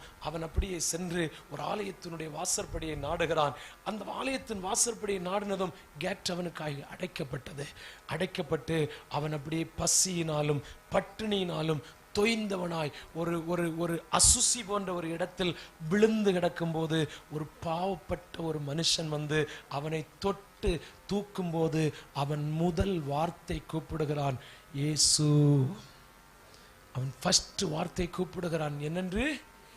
அவன் சொல்லுகிறான், நான் இயேசுவல்ல, அந்த ஆலயத்தில் போங்க இயேசுவை தேடி. ரெண்டாவது சொல்லுகிறான், நான் இயேசுவல்ல, அதாவது ஒரு டீம் நிற்கிறாங்க, அவர்களிடத்தில் போங்க இயேசுவை தேடி. அந்த மனுஷன் சொல்லுகிறான், நான் அங்க போனேன், அங்க இயேசு. நான் அங்க போனேன், அங்க இயேசு. மறுபடியும் அவன் இந்த பாவப்பட்ட மனுஷனை கூப்பிடுகிறான், இயேசு. அப்ப அவர் கேட்கிறார், நீ என்னை ஏன் இயேசு என்று கூப்பிடுகிறார்? அவன் சொல்லுகிறான், இயேசு குஷ்டரோகி என்ன செய்வார்? தொட்டு தூக்குகிறவர். எத்தனை பேர் ஸ்டேட்டஸ்ல நிக்கிறீங்க? எத்தனை பேர் கொஞ்சம் ஆண்டவருக்காக கீழே இறங்கி கொடுத்திருக்கிறீங்க? எத்தனை பேர் கொஞ்சம் டவுன் ஆயிருக்கிறீங்க? அழுக்கு வஸ்திரம் பிடிச்சவன் வேண்டாம், கருப்பா இருக்கிறவன் வேண்டாம், அழகு இல்லாத இருக்கிறவன் வேண்டாம், பணம் இல்லாத இருக்கிறவன் வேண்டாம், நல்ல வீடு இல்லாதவன் வேண்டாம், நல்ல அந்தஸ்து இல்லாதவன் வேண்டாம். எனக்கும் உங்களுக்கு ஒரு ஸ்டேட்டஸ் இருக்கு இல்லையா? எப்படி நான் அவன் வீட்டுக்கு போறது? இது இயேசு கிறிஸ்துவின் குணம் அல்ல, இது இயேசு கிறிஸ்துவை பற்றிய விசேஷம் அல்ல. என்னிலிருந்து அதனால் நான் சாகிறது வரைக்கும் இயேசுவை யாரும் பார்க்கவும் மாட்டார்கள். அதாக்கு 2 வருஷ காலம் பைபிள் ஸ்டடி எடுத்தது. இயேசுவின் விசேஷத்தை பாருங்கள், இயேசுவின் குணத்தை பாருங்க. எனக்கு நேரம் இல்லை, நான் முடிக்கிறேன். எல்லாரும் நமக்கு எழும்பி நிற்கலாம். ஹல்லேலூயா, ஹல்லேலூயா. எல்லாரும் ஒரு நிமிஷம் எழும்பி நிற்கலாம். ஆண்டவரேன்னு கூப்பிடுவோம், இயேசுவேன்னு கூப்பிடுவோம், இயேசுவேன்னு கூப்பிடுவோம், இயேசுவேன்னு கூப்பிடுவோம், அப்பான்னு கூப்பிடுவோம், ஆண்டவரேன்னு கூப்பிடுவோம். நான் கொஞ்சம் இறங்க, எனக்கு கிருபை தாங்கப்பான்னு கேளுங்க. நான் என் நிலையை விட்டு கொஞ்சம் தாழ கிருபை தாங்கப்பான்னு கேளுங்க. இத்தனை பெரியவர் இங்க வரைக்கும் வந்திருக்கிறாரு. முடிஞ்சா எல்லாரும் ஒரு நிமிஷம் வாய்களை திறந்து கைகளை பரத்துக்கு நேராக உயர்த்தி இயேசுன்னு கூப்பிடுங்க. இயேசு என்னிலிருந்து பிரதிபலிக்கணும், என்னிலிருந்து இயேசு பிரதிபலிக்கணும், இயேசுவின் விசேஷம் என்னிலிருந்து பிரதிபலிக்கணும். நான் செய்கிறது இயேசு காட்டினதன்படியே என்னுடைய வாழ்க்கை இயேசுவை போல, அவர் எப்படி வாழ்ந்தாரோ அப்படி போல நானும் வாழ விரும்புகிறேன். இந்த நேரத்தில் எத்தனை பேர் விரும்புறீங்க?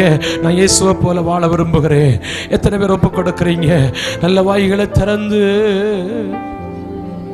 தலை சாய்க்க தளமில்லை, தரணியில் உறவில்லை, நிலையில்லா பூவில் என்று. தலை சாய்க்க தலமில்லை, தரணியில் உறவில்லை, நிலையில்லா பூவில் என்று. நானும் உம்மை போல வாழ்ந்திடவே, நானும் உம்மை போல ஜீவித்திட பலமதை தாருமையா, உந்தன் பலமதை தாருமையா,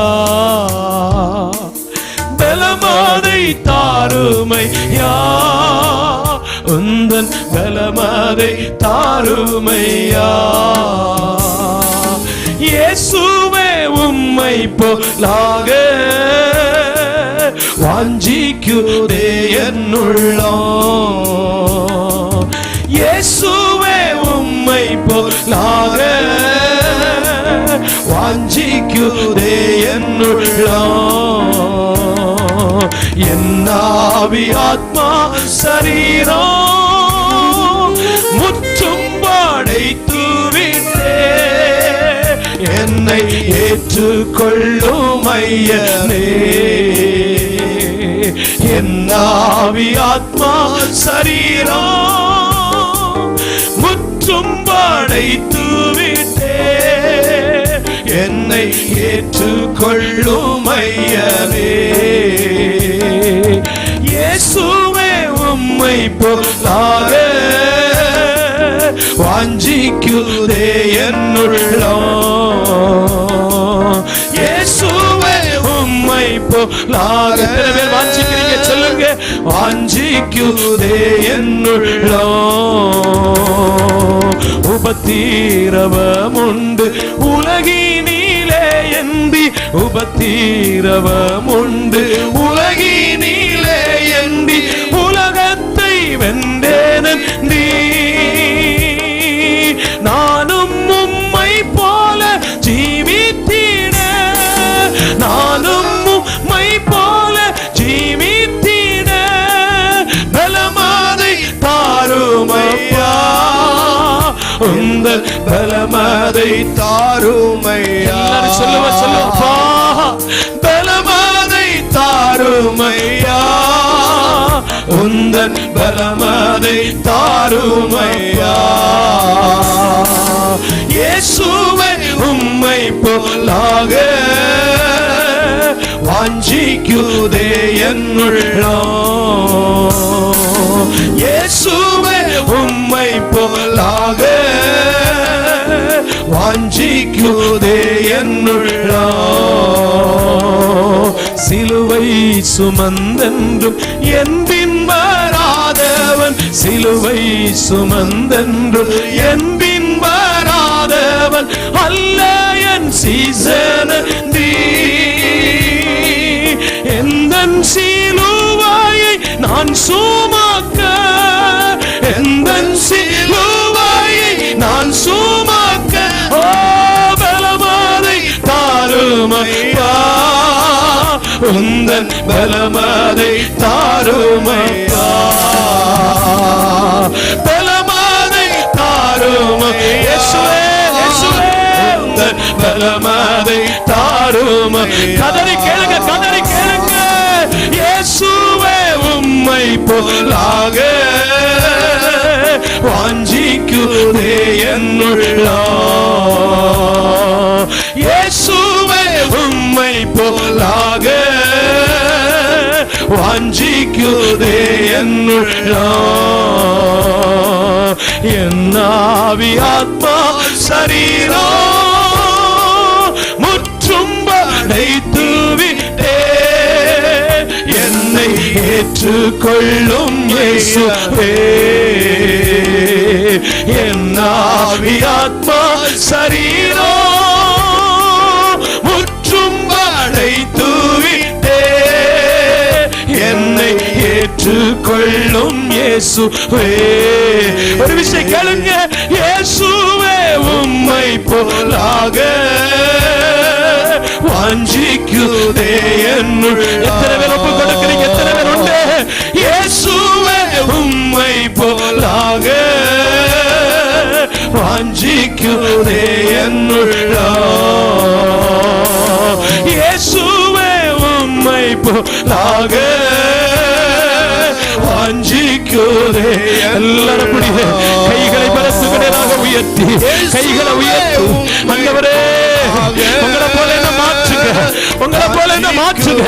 அந்த தொடுகிற நேரம் கைகளை உயர்த்தி சொல்லுங்கப்பா நான் உங்களை போல மாறணும் நான் உங்களை போல மாறணும். பிரதர் உங்களை தொடுகிறான் கத்தரங்களை தொடுகிறான் கத்தரங்களை மாற்றுகிறான். சொல்லுங்க ஏசப்பா நான் உங்களை போல மாறணும் நான் உங்களை போல மாறணும்.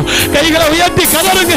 ஒரே சத்தம் இயேசுவே கூப்பிடுங்க அப்பா இயேசுவே இன்னும் சத்தமா இயேசுவே இயேசுவே உங்க விசேஷம் எனக்கு வேணையா, உங்க விசேஷம் என்னென்று உலகம் காணணும், என்னை உம்மை போல மாற்றிவிடும்.